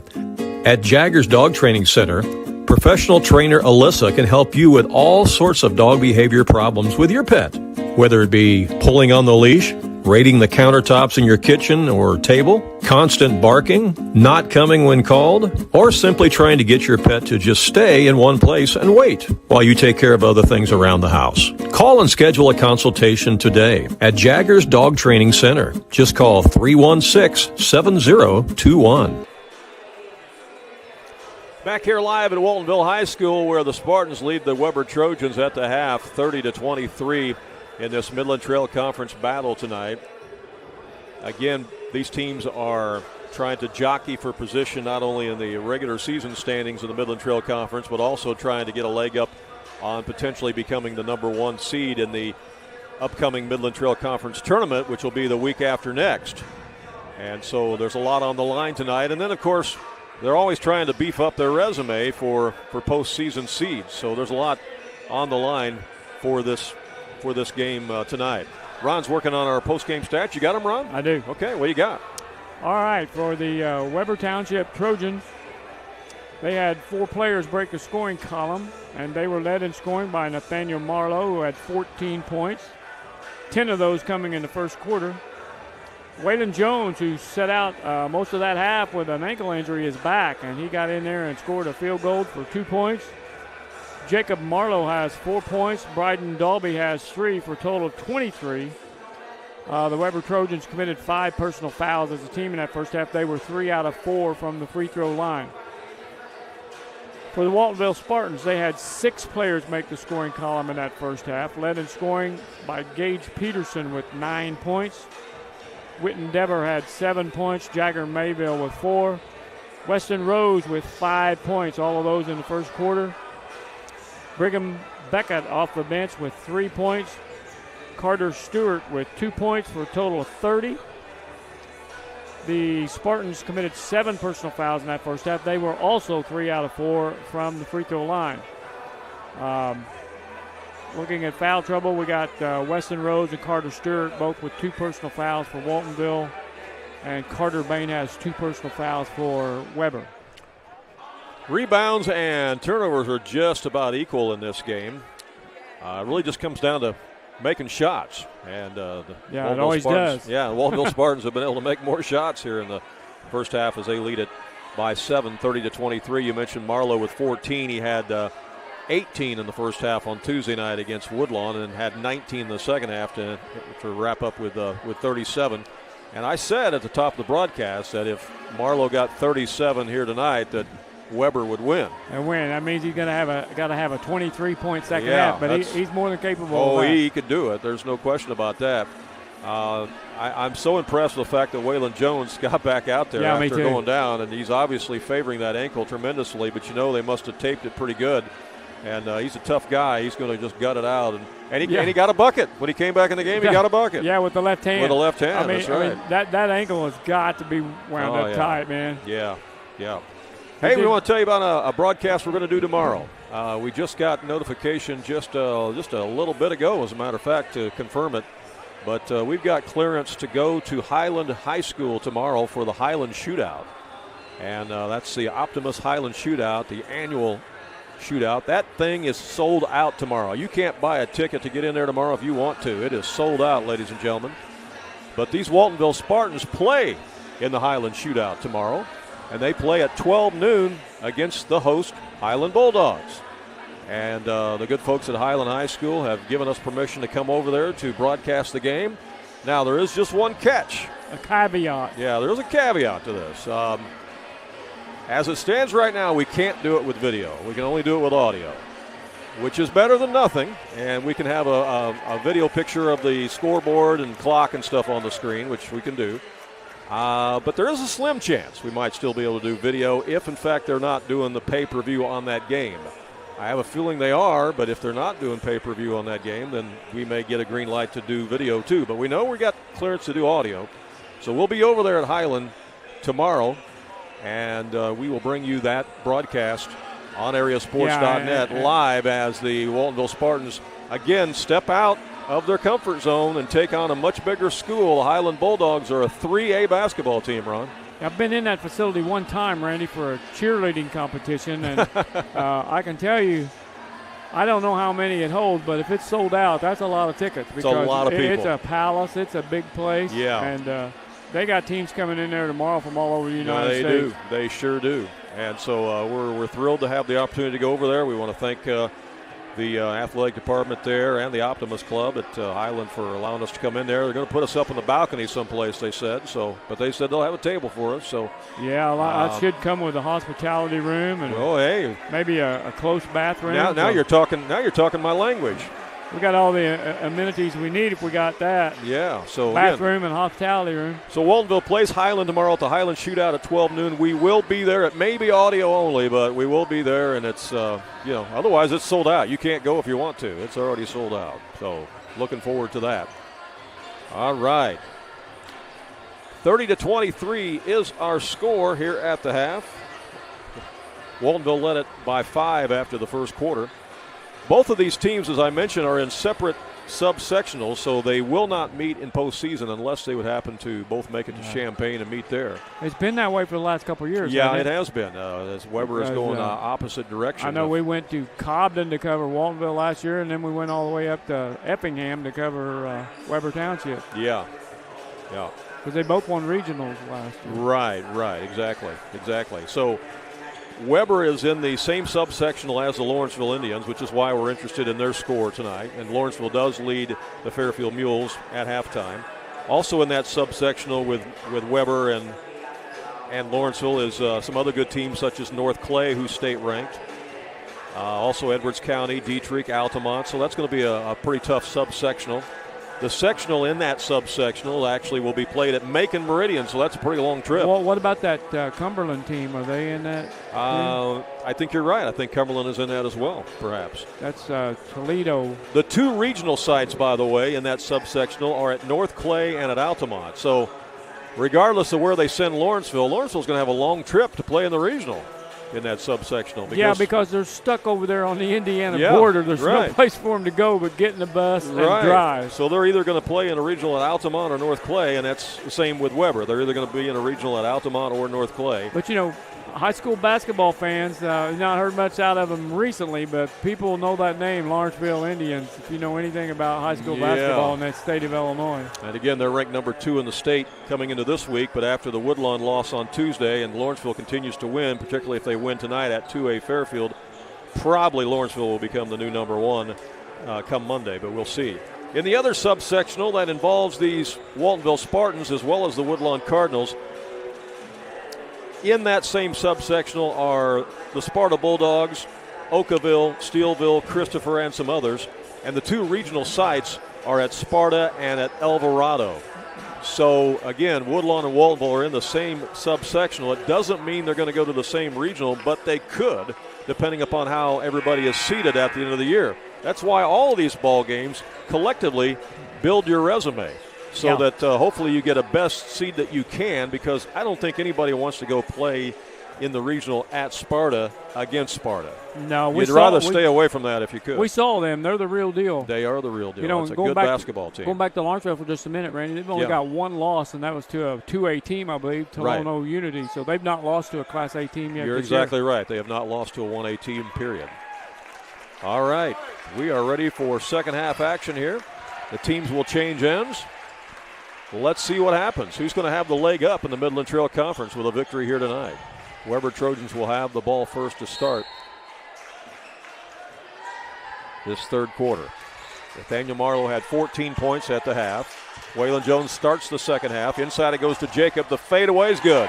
Yeah, he's much more aggressive tonight. He is playing a lot more. I tell you, Waylon Jones moving around pretty good out there. Would have never thought that. Glad to see it. Spartans back in the front court. Down to Peterson. Peterson picks up his dribble. Now takes the entry pass again against Jacob Marlowe. Gets around him. Goes up, scores. Nice. Well, that was a quick first step by Peterson.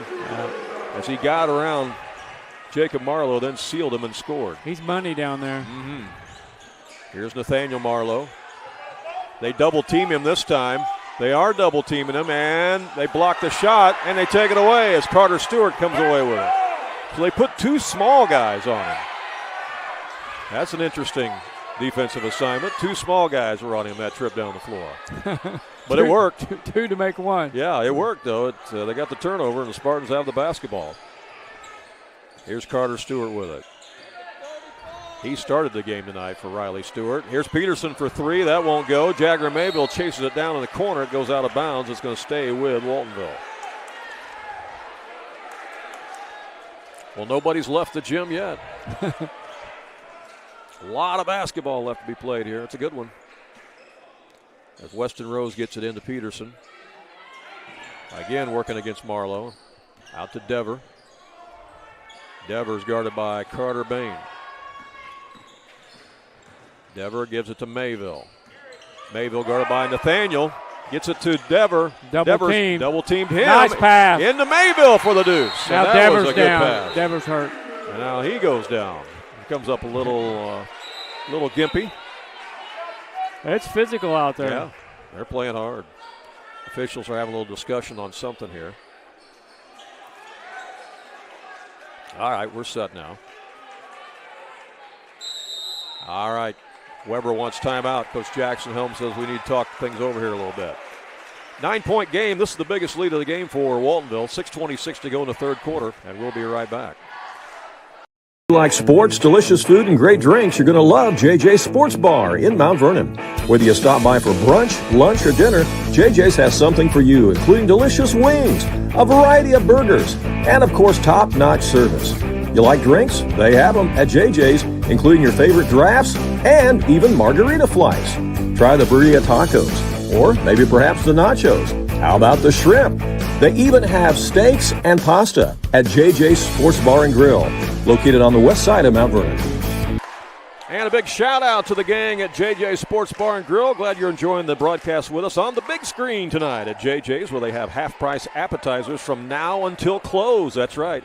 Ask your waiter or waitress about the half-price appetizers right now until close tonight at JJ's Sports Bar and Grill on the west side of Mount Vernon. Glad to have all of you watching the game with us here on the big screen. Midland Trail Conference battle tonight, live from Waltonville as the Spartans lead it here over Weber by 9 points, 34-25. We got a score on the Mount Vernon game, Randy? We do. Right. Marion leads Mount Vernon after the first quarter, 14-9. Okay.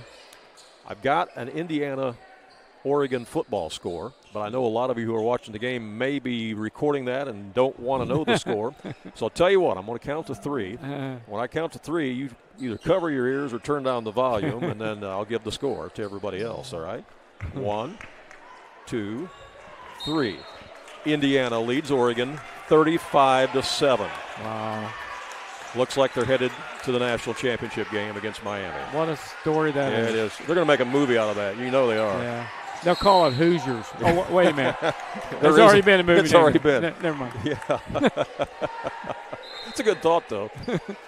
That is a foul. That is a foul that is called on Weston Rose. You can't call it Hoosiers 2. Yeah. Foul's on Weston Rose. 3 on Weston Rose. Yes, it is. That's why he just left the game. Yeah, it can't be Hoosiers 2. That'd be a basketball movie. Yeah. Brendan Klinger checks in for him. Dever's got the steal. Dever all the way to the rack. That's blocked by Dalby, and then they're going to call a foul on Dalby.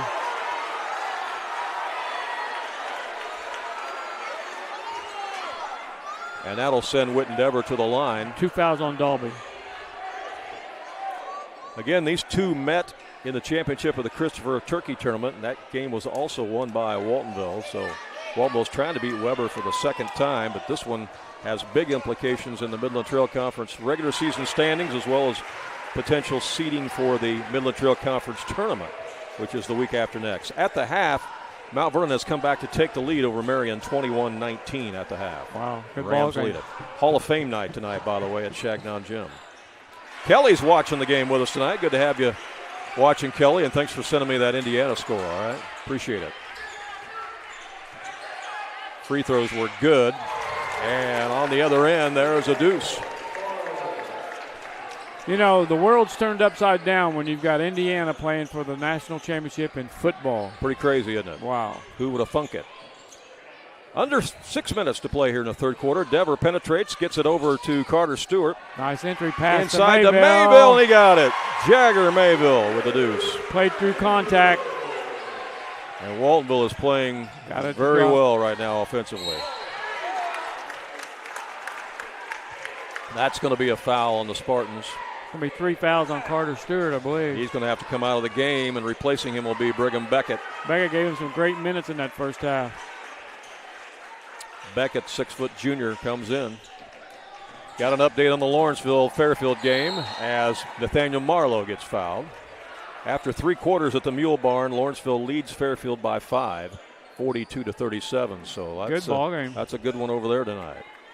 Nashville-Pinckneyville playing tonight. Yep. Wow. Nathaniel Marlowe will be at the line for 2. He's almost automatic from there. He makes that first one. 3 for 3 on the evening. Cuts the lead to 10.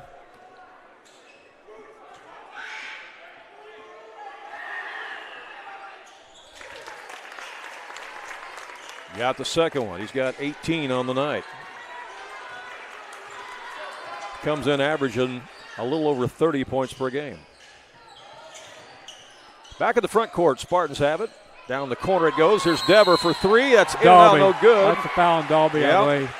He made contact with him, and Dever will go to the line for 3. Carter Bain. That's 4 on Carter Bain. Yeah, Bain's shaking his head here and talking to coach here.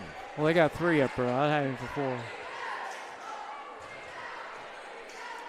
We'll leave it at 3. Dever with 3 free throws. Oh! That hit every piece of the rim and then rolled off. I mean, that took a little bit of paint off all the way around. But didn't drop. Got that one. You know, Dever is amphibious. He can shoot with either hand. Amphibious, yes he is. Waylon Jones still out there playing with that ankle that he turned in the first quarter. I'm just so impressed that he came back. He's got the ball right now. He makes a drive, takes it up strong and draws a foul. Yeah. Well, he turned the corner fine that time. You'd never know that he turned his ankle the way he turned the corner. Okay. Wow. He'll go to the line for a pair of free throws here for the Trojans, stopping the clock with 5:03 left. First foul on Jagger Mayville. That was the thing about coming into this game tonight for Waltonville with them being down 1 starter and Riley Stewart, not able to play for them. You knew that Waltonville needed to stay out of foul trouble tonight. And everybody that Coach Lowry has used off that bench has done a great job. Jones missed the first one, but he got the second one. 40-30. That's 6 points on the night for Waylon Jones. Under 5 minutes to play here in the third quarter. Dever with the basketball as Spartans have a 10-point lead. Over to Peterson. Peterson guarded by Marlowe. That's Jacob Marlowe, the younger sophomore, guarding him. Now out to Dever. Dever guarded by Dalby. Goes to Klingler. Down on the block to Mayville. Mayville works in the paint. Goes up. Missed it. There's Peterson with a rebound. Goes back up. And it rolls off. Mayville with a second effort. Wow. And the Spartans are using their 6'6" twin towers to their advantage on the boards. Weber wanted a walking call there, but they're not going to get it. Here's Dalby with it out front for the Trojans. Gives it to Jones as the Waltonville fans start to raise the rafters with noise. And that shot misses short by Jones, and there's the rebound by Peterson. And Dever will bring it back up. Biggest lead of the game for Yes, Waltonville. it is. Yes, it is. And that's going to be an official timeout as we've got blood. Somebody on the floor. Looks like Dalby was on the floor. Mayville's got blood. Yeah, he does. And they're going to have to do a little cleanup here. Got to get the hazmat stuff out. He could have cut that on the rim or something. I think. Yeah, it's you know like what? crazy. Yeah, it is his wrist that's bleeding, and that you may be right. He may have cut it on the rim when he went up for that one shot. It had to be, and unless somebody out there's wearing jewelry or something. I don't think so. I think they're going to have to give him another jersey as assistant coach is going to go to the locker room and attend to him. That's on the wrist. They got to get that stopped. Plus he's got blood on the jersey. Yeah, I think they're going to change out basketballs. Yeah, he can change numbers too. Normally you can't do that, but with blood he can change the numbers. Maybe it might come back in wearing something other than 35. Yeah, they actually change out the basketball. There, see, he's wearing 42. Comes back out wearing 42. There you go. That's right. In your 32 years of officiating, you saw that a few times, didn't you? Yeah, we did. Not too often, but you do see it. That's about the only time you can change jerseys in the middle of a game. And we've changed game balls as well. Apparently, there must not have been any blood to clean up on the floor. They're not doing anything out there, so I guess we're back to action. Yeah. All right, Waltonville ball on the baseline. We got a freshman in there. Caden Brelge. Yes. As the pass comes into Dever. Yeah, Brelge, number 21 in the game for the Spartans. Just like Jagger, he's also left-handed. Big stage here for the freshman as that shot's missed by Dever. There's Jones with the rebound for Weber. Jones brings it up against Klingler, and he's fouled. He's moving good. 2 fouls on Klingler. Yeah, I don't know if he got a cortisone shot at halftime or what, but man, he is moving a lot better than he was. He was able to turn the corner. I believe he did. He got that plus a vitamin B12 shot. Yeah, he's at the line because that is 5 team fouls on Waltonville this quarter. So Weber will be shooting the rest of the quarter, and it's 3:33 left. Yeah. Waylon Jones, 5'11 senior. Again, he'll be on the cover story in the next upcoming issue of the Southern Illinois Sports Connection magazine, published by Jim Muir and Swinford Media Group. So look for that hitting the streets next week. It was a pleasure to sit down with him and his mom to be able to tell his story, and it's quite a story, I'll tell you that. You're going to be shocked when you read it. Jones with the second free throw rattles it home. Those of you from Weber, we will drop off a stack of those magazines at Weber late next week, probably. Here's Brelge in the front court. You going to drop them off at the high school? Probably, yeah. Okay. Yeah, that'd be cool. There's a story about Nathaniel Marlowe in there as well, so there's 2 stories about Weber in there. Yeah, those got to go to the high school. Yeah. Here's the cut down to Peterson. Nice. Good feed that time by Dever, and Peterson puts it in off the window. Good patience, good ball movement. Waltonville's playing very well offensively. Here's the turnaround that's no good by Jacob Marlowe. Rebound by Dever. I think Jacob's been working on that move and that shot. Yeah. But he put that up over Gage Peterson. He looks like a totally different player tonight than what he looked on Tuesday. That ball Tuesday. was 2/3 of the way down and just wouldn't fall. 2:34 left here in the third quarter. Pass goes out to Beckett. Now Spartans have went real deep on their bench tonight. Almost stolen by Dalby, and that's going to be timeout by the Spartans as Coach Anthony Lowry didn't like how the offense looked a little stagnant right there on that particular possession as Weber was trying to elevate their defense. Timeout on the court. We'll take one as well and be right back.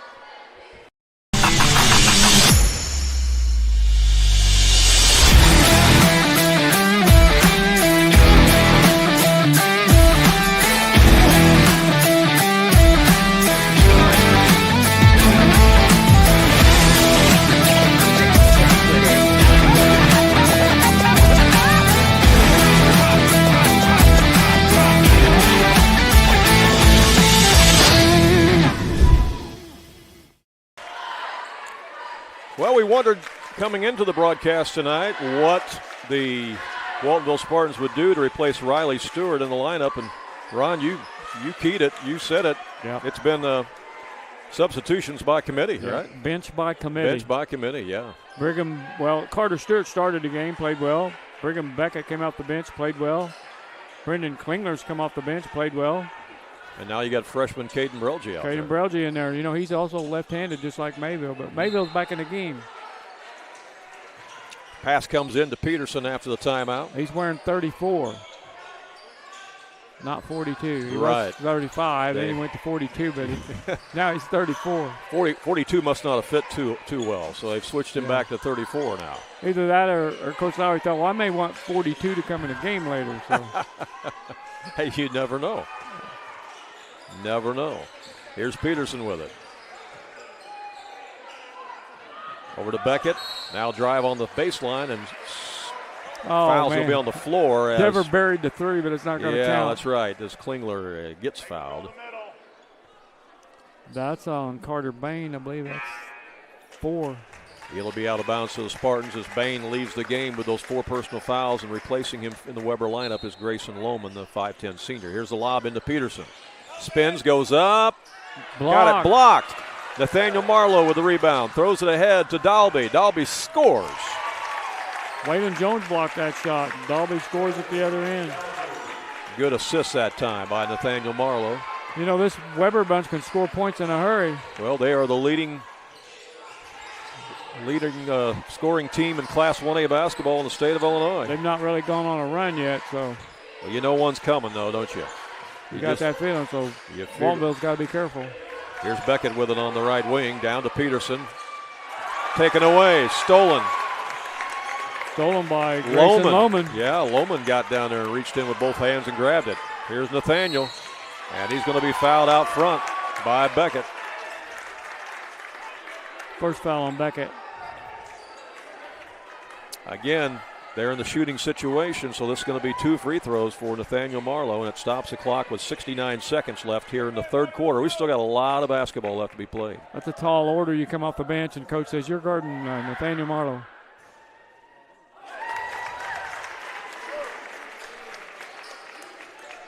Made the first free throw. 5 for 5 tonight. Mm-hmm. Missed one. Marlowe has 19 points. 10-point ball game. Spartans with the lead and the basketball. Here's Klingler with it. Out to Dever. Looking inside for Peterson, comes out to Mayville. He pump fakes, goes back to Dever. He's open for 3. Write it down. It's a 3 ball again. Unselfish basketball right there. Mayville could have shot that 3, but he gave it up to Dever, and he nailed it. Here's Dalby. He'll put up the 3-point shot. No good, but he's fouled by Dever, and that's going to be 3 free throws for Dalby. Second foul on Dever. Stops the clock with 32 seconds left here in the third quarter. We got a final score from Nashville tonight as the Hornets playing the Peñaville Panthers. And the Hornets win it 59-50. That's a good rivalry. Yeah, it is. Nashville and Peñaville. Free throw was good on the first one for Dalby. He's got 2 more. That's one of them rivalries where you tell a new coach you can lose every game of the season as long as you beat those guys. Yeah.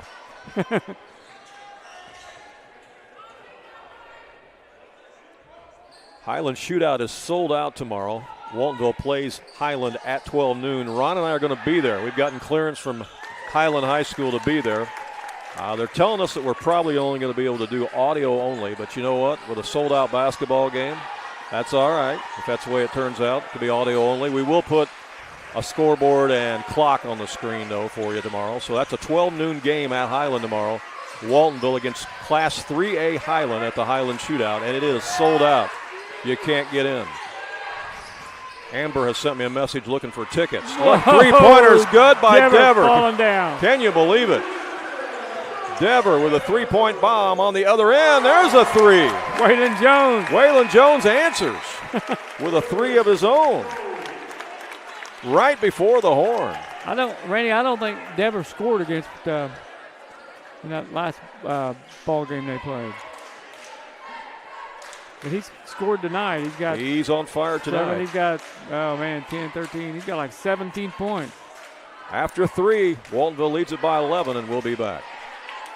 Jagger's Doggy Daycare. Your dog's home, away from home. Are you going on a vacation soon or perhaps a weekend getaway? Jagger's Doggy Daycare in Mount Vernon is your dog's home away from home, featuring an outside turf playground that your dog is going to love.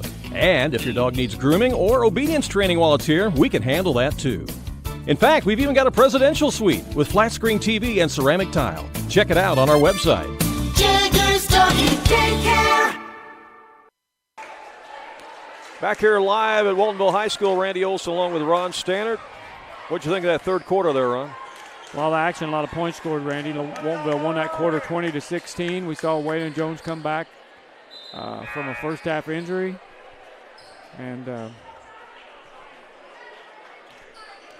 basketball's a game of runs, and maybe Weber's got one in him, but they're down by 11 right now. Jones has 7 points on the game. He can't come into the game. It's too late. Yeah, Nathaniel Marlowe's got 19. Weston Rose, he's going to have to wait. Oh, they're going to let him come in anyway. 8 minutes on the clock. Waltonville led it by 5 after the first quarter. They led it by 7 after 2 quarters at the half.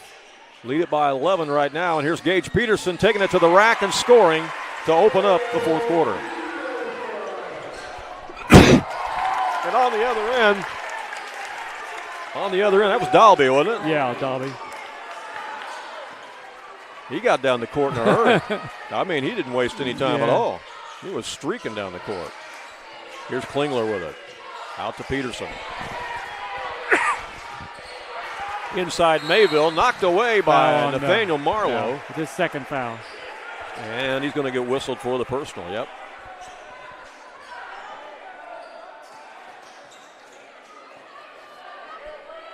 After 3 quarters, Goreville leads Trico 50-28. And that's going to be a foul away from the ball. That's going to go against Waltonville. That's an offensive foul. On Peterson, his third. Yep, that is his third. So it's Weber basketball. Nathaniel Marlowe has it. You know he can go off at any time. Here's Jacob Marlowe for 3, and he buries it. They're not done yet. They're not done yet. 9 points for Jacob Marlowe. No, they're going to come at you. They always do. They kept doing it the other night against Woodlawn. Woodlawn had them down several times, and they kept coming back and eventually won it. Here's Mayville inside. He scored. That was a beautiful entry pass that time. Mayville did a good job of sealing his man on his hip and then spun to the basket and scored and also drew the foul. That gives Waltonville a 10-point lead, and Mayville can add to it as Whitten Dever comes back in the game to replace Brendan Klingler. First foul on Waylon Jones.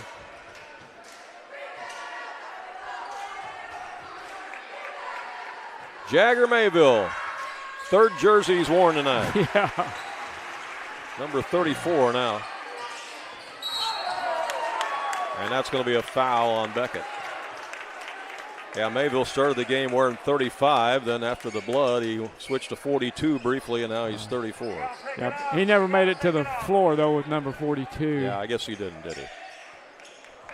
Clean up a little perspiration there. Centralia has beaten Carbondale tonight. 51-37 is the final. The Orphans are now 16-1 on the season, and Centralia will play this Waltonville bunch down at the Pinckneyville shootout. Yeah, they're only lost to a top 5 4A team in Chicago Marist. Nathaniel Marlowe for 3. That won't go. It's chased down by Jacob in the corner. Trojans keep it. Here's a chase as Dalby gets it back for the Trojans. He chased it down in the backcourt. And timeout called by the Weber Trojans. 6:42 to go in the ball game. Timeout Trojans.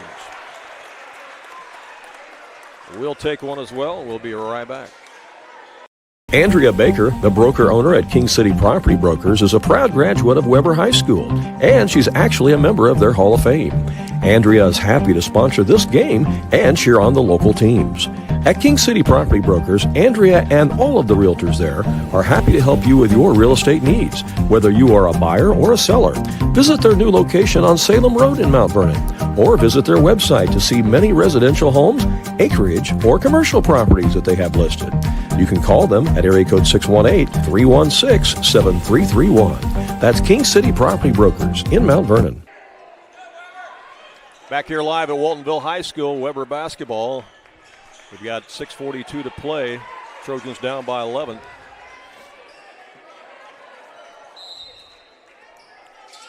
As Nathaniel Marlowe gets it into Waylon Jones. Over to Jacob Marlowe. He'll put up a three ball. That's no good. And rebound Witten Dever for Waltonville. But he falls down, and they said he got helped a little bit. And that's going to be a foul on Dalby. Yeah. And that'll be 3 on Bryden Dalby. Yeah. 3 team fouls on Weber, 2 on Waltonville here in the fourth quarter. There's the inbound to Dever. Remember, you shoot when you get 5 fouls. Here's Got Dever. Nathaniel Marlowe guarding Yeah, Dever. they do. They do. Over to Rose. Rose down to Peterson. Peterson back out to Rose. He'll let it fly, and that gets the shooter's roll. Three. Wow.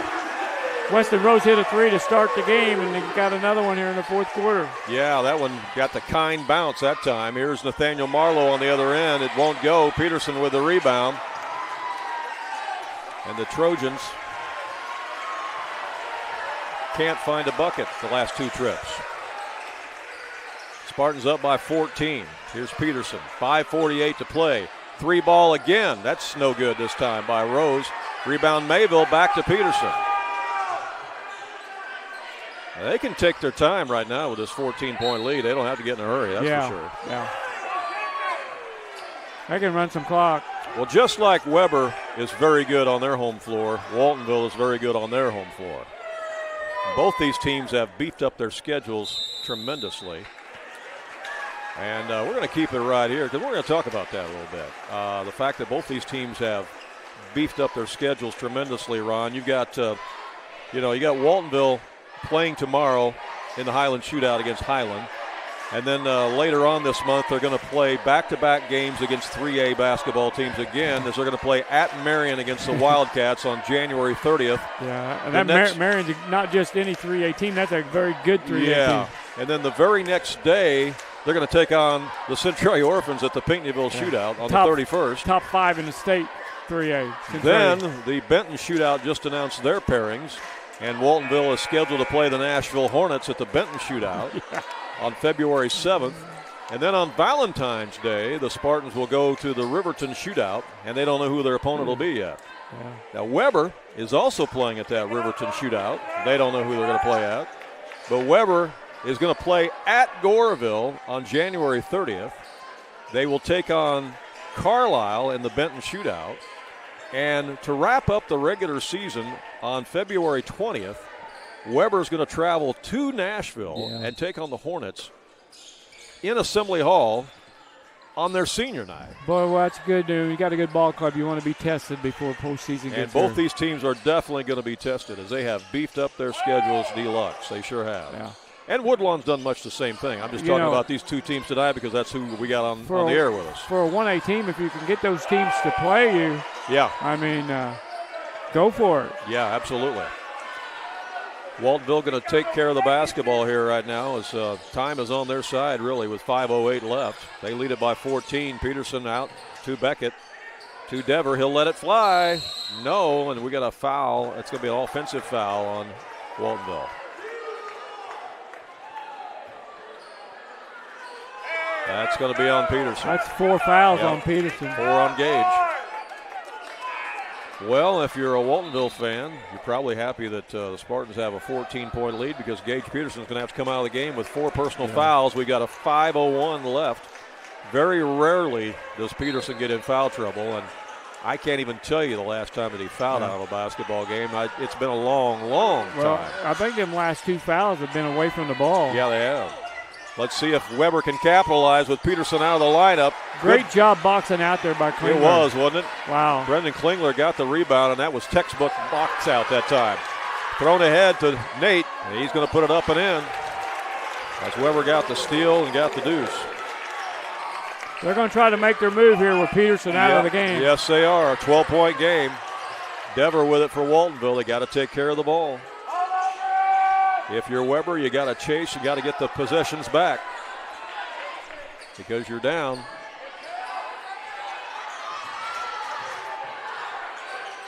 Here's Rose with it. Almost a steal it is. Yeah. Waylon Jones gets the steal, and he gets the deuce. 2 layups in a row. It's a 10-point game. It's not over yet. The Trojans will not go away. We saw them do this against Woodlawn. Woodlawn had them down. Weber came back and won it on Tuesday night. Can the Trojans do it again? They're going to double-team Dever out there. They're going to gamble a little bit. Into Mayville. Mayville pump fakes, goes up between 2 defenders, misses it, and they're going to say he's on the back. Yeah. It's an offensive foul on the back. That's the right call.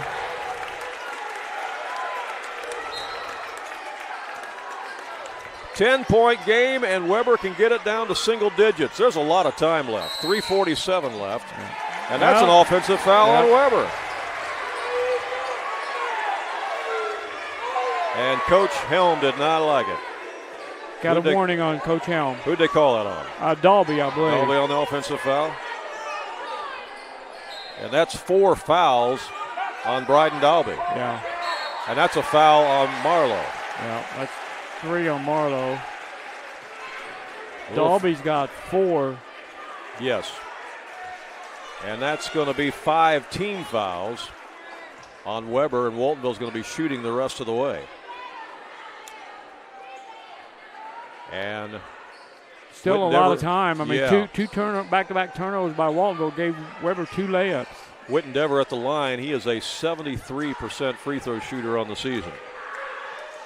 And he nails it.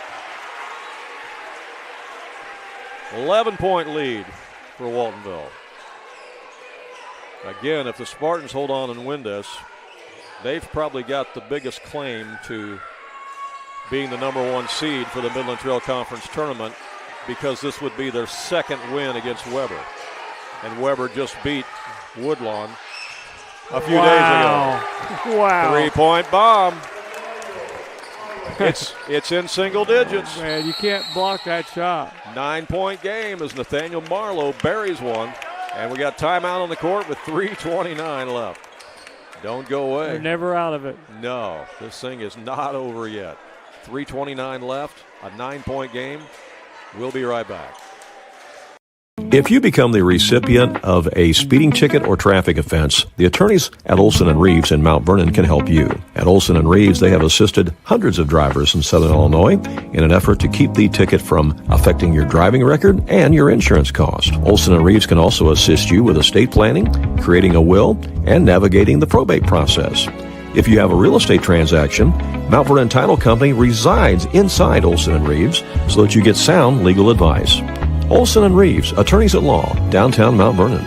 Call 618-316-7322.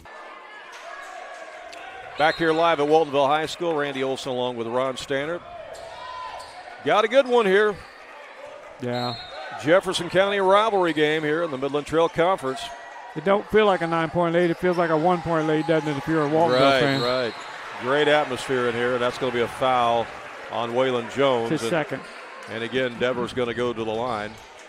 Both teams are going to be shooting free throws for the rest of the evening. Yeah.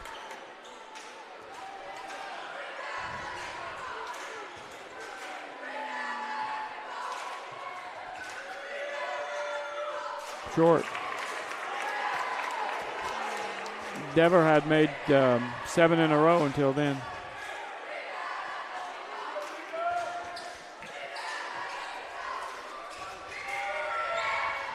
Second one by Dever is good. 61-51. It's a 10-point game. Nathaniel Marlowe over to Jones for 3. No. Rebound Peterson, who comes back in the game with 4 personal fouls, and he'll bring it up. Yeah, Gage, you need to play smart and finish this out. Hands it off to Dever. If you're Weber, you want to foul somebody else besides Dever because, like I said, he's a 73% free throw shooter. Now it goes again to Dever. Over the left wing, down to Mayville, and he gets fouled. And Jagger Mayville will go to the line.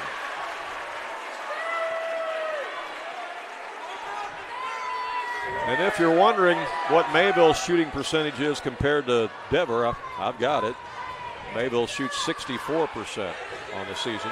That foul's on Waylon Jones, his third. 2:43 to go here in the ball game as free throw is good by Mayville. Waltonville has led at all of the quarter stops tonight. Led by 5 after the first quarter, led by 7 at the half, led by 11 after 3 quarters, and lead by 11 right now. Make it 12. As he makes the second free throw. Here's Nathaniel Marlowe for 3. That's not going to go. Mayville with a rebound. Waltonville 7 out of 8 from the free throw line here in the fourth quarter. That'll win you a lot of ball games. Yes, it will. Marlowe has 24 points. That's about 7 points below his average. Kick. It'll be out of bounds to the Spartans on the kick ball. 2:23 left. Trojans need some stops real quick. And if you're Waltonville, you just want to prevent those turnovers and take care of it. Klingler in for Beckett. Boy, Beckett gave him some good minutes. Here's a lob into Dever, guarded by Jones.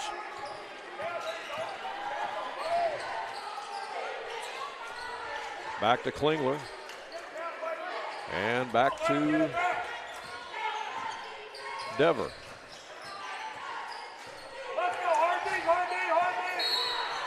And that's going to be a foul out front on Jones. It's going to be 4 on Waylon Jones.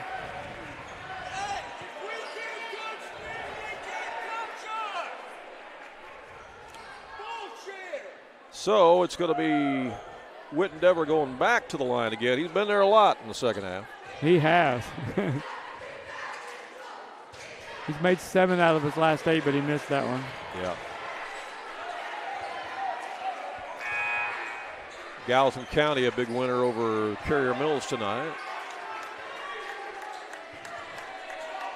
We'll have all the scores posted for you later tonight on our Facebook page scoreboard on AreaSports.net Facebook, so you can look for them all there as Dever buries another one.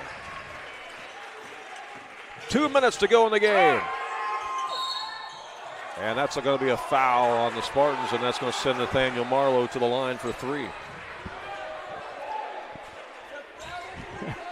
Well, if this score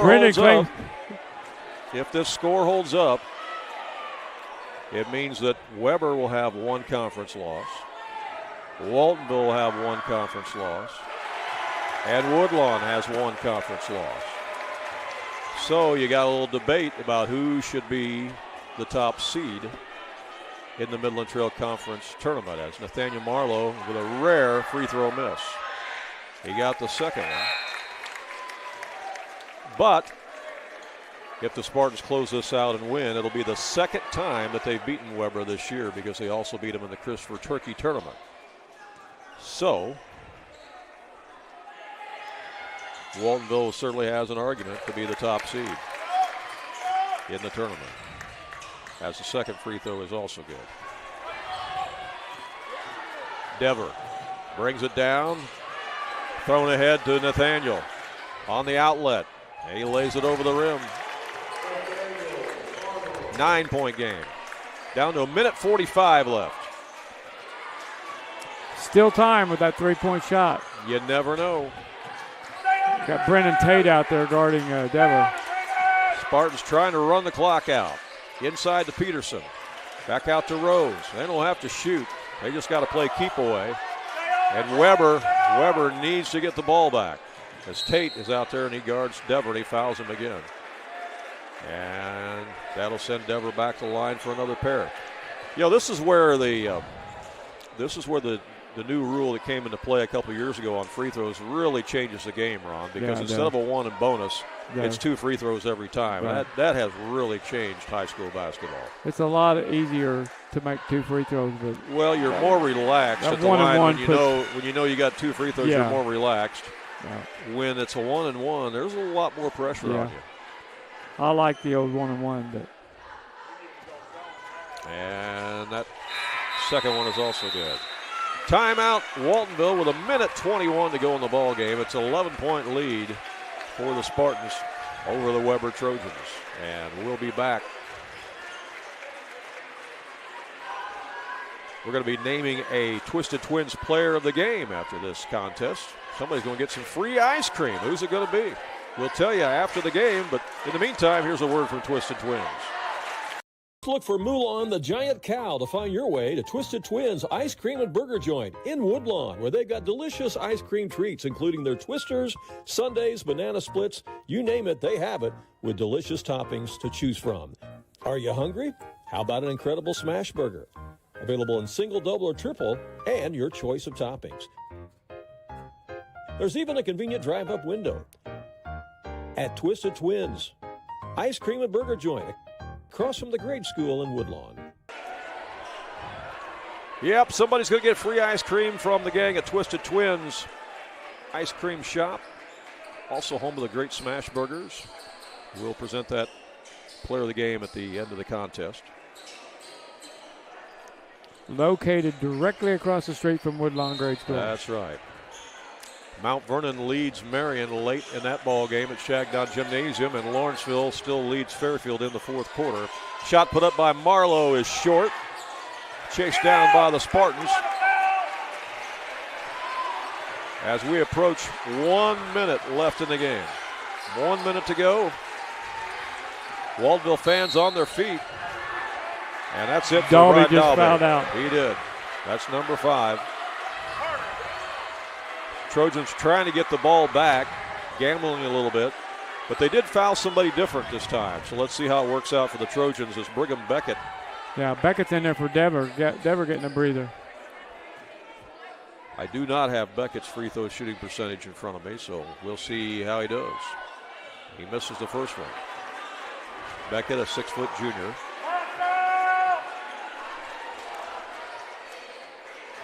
.28 points for Nathaniel Marlowe tonight. Again, it's below his average. As the free throw is good on the second one.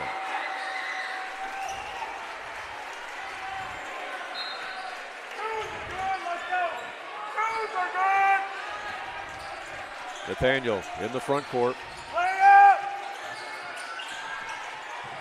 Inside the paint, missed it. Tipped out. Chased down, who's going to get it? Jacob Marlowe gets it back. Trojans will take another crack at it. Nice pass. Down to Tate. Tate scores. Nice shot by Brennan Tate along the baseline. That cuts it to 10 with 38 seconds left, as the Trojans are not giving in, that's for sure. And we're going to just keep it right here. Again, I believe the only person in double figures tonight for Weber is Nathaniel Marlowe, is he not? Let me check that real quick. I think that Jacob's got 9 points, but I think Nathaniel's 28 is the only player in double figures for Weber. Yeah, I think Waylon and Jacob both have 9 points. Yeah. Waylon was in double figures. Actually, Dalby's got 9 points too. Okay, all right. Yeah, Waylon was in double figures for Weber in their win against Woodlawn on Tuesday night. We mentioned Lawrenceville playing tonight at Fairfield and leading the Mules at the Mule Barn. Lawrenceville's going to take on Goreville in the Benton Shootout on February 7th. That's the same day that Waltonville will take on Nashville and Weber will take on Carlisle. All in that same shootout. Whitten Devers back in the ball game, trying to help run out the clock here for the Spartans. 30 seconds left. It's a 10-point game. Over to Rose, down to Mayville. He wanted to go in for the dunk. Spartans wanted a foul. They're not going to get it. Here's Nathaniel for 3, and he buries it. And that gives him his average. of 31 for the game. 7 seconds left. Spartans are going to run it out. They're going to win this thing by 7 points. Waltonville wins it. Final score, Spartans 67, Weber Trojans 60. What a ball game. What an effort by both teams. And I'll tell you what, you got to tip your hat to the Weber Trojans because they absolutely did not quit. And, even though Nathaniel didn't maybe have the shooting game that he sometimes does, he still ends up with 31 points. And they were right there down the stretch. But credit the Waltonville Spartans. They're tough here at home, and they hold on to win it. And they improved to 14-2 on the season. Weber Trojans dropped to 12-2, and both of Weber's losses have come into the hands of the Waltonville Spartans. 67-60 is the final. Ron is working on our post-game stats, and we will come back and take a look at those here in just a moment. Stay with us. Illinois Tile and Carpet Supply in Mount Vernon is ready to help you update your home. Need new carpeting? They have many styles and colors in stock, as well as expert installation. Add beauty to your home with new hardwood or vinyl planks available at Southern Illinois Tile and Carpet. They will completely transform the look of any room in your home. Update your bathroom with a custom shower. There are many tile styles and colors to choose from. Does your kitchen need a facelift? You can get a new backsplash, flooring, and more at Southern Illinois Tile and Carpet Supply, 513 South Penn Street in Mount Vernon. Open 6 days a week.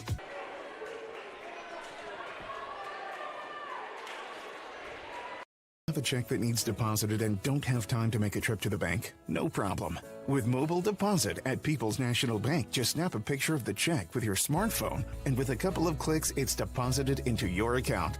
Depositing a check with a PNB 2Go mobile banking app is just that easy. Just tap, snap, and deposit. Plus, it's free. Download the PNB 2Go mobile banking app today to get started. People's National Bank. We make banking easy. Member FDIC. Wireless or service fees may apply.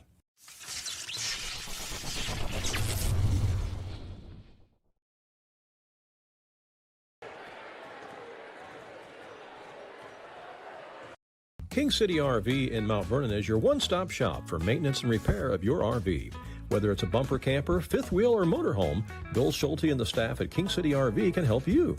They provide winterizing of your RV, washing and waxing services, service work on brakes and tires, repair or replace awnings, service work on your slide-outs, and much more. They even repair and clean horse trailers at King City RV, 801 Dogwood Drive on the south edge of Mount Vernon.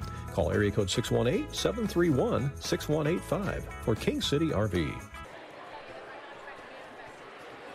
Hey, welcome back here to Waltonville High School. You see the final score of Spartans hold on here at home and beat the Weber Trojans 67-60 as the Spartans led at all 4 of the quarter stops in this one and were able to kind of play keep away and make some key free throws down the stretch to hold off a very gallant effort by the Weber Trojans here, 67-60. You know, that, Randy, that was the margin of victory the first time these two teams played. Is that right? 7 points? I think it was 54-47 the first time they played. Isn't that something? Isn't that something? How about that? You got some statistics to share with us there, Ron? I'm still working on them. Still working on them? Okay. Yeah, too many free throw shots. That takes a while to count them up. Okay, well, that's all right. I've got some other things to talk about. Don't forget, tomorrow the Spartans are in Highland at the Highland Shootout. That's a 12 noon game. It is sold out at Highland. But Rod and I have got clearance to be there, so we're going to be there to bring the game your way. Now, I don't think they're going to let us use video, okay? So our camera will likely be pointed at the scoreboard and the clock, and we'll bring you the audio play-by-play. But, hey, you can't get in the door, so the only other way to keep track of the game is with us outside of pay-per-view or something, I guess. But, hey, we'll be there for the game at 12 noon tomorrow at the Highland Shootout, and that should be an interesting one. South Central got a win tonight over Sisney. Yeah, they beat them 68-63, so that's a good win for them. Yeah, Lawrenceville is the real deal. They beat the Fairfield Mules tonight 58-41. Look for the Indians to move up to number 1 in Class 1A as they knock off 2A Fairfield tonight. And, in fact, the Indians beat Fairfield by more than what Waltonville beat Fairfield by. And Waltonville was playing them here at home. And Lawrenceville goes into the Mule Bar and beats them by 17. That's a pretty impressive win for the Lawrenceville Indians, no question about that. So, going to be an interesting race in Class 1A basketball, that is for sure.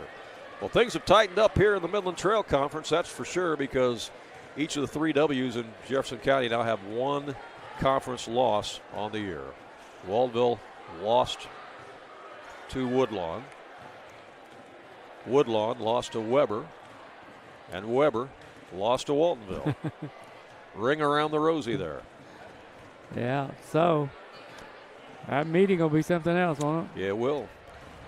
Late in the fourth quarter, Mount Vernon leads Marion 47-44 in South 7 Conference basketball action. Wow, that's a good game. As we mentioned earlier, Nashville beat Pinckneyville 59-50. Again, we'll have all the scores posted for you later on our Facebook page at AreaSports.net. You got some stats for us now? I do. All right, lay it on us. Okay, for Weber Township, 5 players made the scoring column. Led in scoring by guess who? Nathaniel Marlowe. That's who I would have guessed, yeah. That's who I would have guessed. 31. 31. And really, he missed a lot of shots tonight. So yeah, so this week he had 37 and 31. Not a bad week's worth. No, so yeah, pretty good. Waylon Jones with 9 points. Jacob Marlowe with 9 points. Bryden Dalby with 9 points. Brennan Tate with 2 points for a total of 60. The Weber Trojans committed 18 personal fouls. They were 12 out of 18 from the free throw line as a team. There were 49 free throw shot in this game, Randy. That's a lot of free throws. Of course, wait a minute, 39. Yeah, of course, Weber was fouling to try to stop the clock and get the ball back in the fourth quarter, so that's when a lot of those occurred. Yeah, So 39 free throws. Sure. 6 players broke the scoring column for the Waltonville Spartans. They were led in scoring by Witten Dever with 23. Gage Peterson had 15. Jagger Mayville had 15. Weston Rose had 8 points. Brigham Beckett had 4 points. And Carter Stewart had 2 points for a total of 67. Spartans committed 19 personal fouls. Listen to this as a team, Randy. They made 17 out of 21 free throws tonight. Pretty good. That's some good free throw shooting, and that'll win you a lot of basketball games when you shoot free throws like pretty that. Good. Yeah, any coach would take that, wouldn't they? 17 out of 21. Yeah. All right. The Waltonville Spartans also won the JV contest tonight. So here at the varsity level, Waltonville improves to 14-2 on the season. Weber drops to 12-2. And new basketball rankings will come out next Monday from Nesto Hoops. Right, and the only team that Weber has lost to is the Waltonville Spartans. Yeah, both their 2 losses. times. Both their losses. But been a big week of basketball for the Trojans. They get a win against Woodlawn on Tuesday and fall short here on Friday to the Waltonville Spartans. Waltonville again will go on the road tomorrow at Highland to take on the Highland Bulldogs. Highland is a 3A basketball team. They've already beaten one 3A team this year in the Carbondale Terriers. That's a 12 noon game tomorrow at the Highland Shootout. We'll be there to bring you that one, but it looks like it may be audio only, but we'll still be happy to be there, especially since the game is already sold out and you can't get in.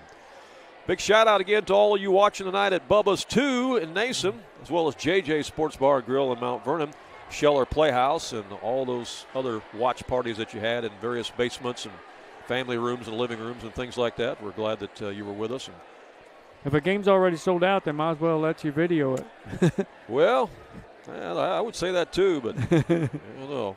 Looks like we're headed to overtime at Shagnon Gym. Marion and Mount Vernon are tied at 48-48. They're headed to overtime there. So not surprising. Yeah, that's. Is the Rams at full strength tonight, though? I don't know. I don't know the answer to that one. That's a really good question. Anything else you want to add? No. Just good basketball in Jefferson County. I know Absolutely. We keep saying that, but man, this was a great game. It's a special year, and everybody needs to realize that and take advantage of it and get out and support these teams and watch them play when you get a chance, because we may never see 1A basketball like this again, particularly so close to home here in Jefferson County. It's just a special, special year. And again, Mount Vernon Rams having a great year too, as they are state ranked in Class 3A. So all four high schools in Jefferson County really having a heck of a season. And like you pointed out in the pregame show, Rod, can you imagine if we were in the county high school systems like they have in Indiana and Kentucky and places like that, where there's only one high school in the county? Can you imagine all the players from all four of these schools trying to battle for playing spots. It'd be something, wouldn't it? It'd be crazy, wouldn't it? Yeah. Coach Lowry got this team ready to play tonight. They knew they were coming into this game without Riley Stewart, who's a big part of their offense and defense. Yep. And I'll tell you, these guys that filled in did a great job. Brigham Beckett, Carter Stewart, Brendan Klingler. Yeah. Great job filling in. They sure did. They did a good job. A bench by committee. Yeah. Replacements by committee tonight to replace Riley Stewart. But it worked out for them, and they won the game 67-60. So for Ron Standard, I'm Randy Olson saying thanks so much for watching. We'll talk to you tomorrow at Highland just before 12 noon at the Highland Shootout when the Spartans will take on the Highland Bulldogs. Until then, so long from Waltonville High School.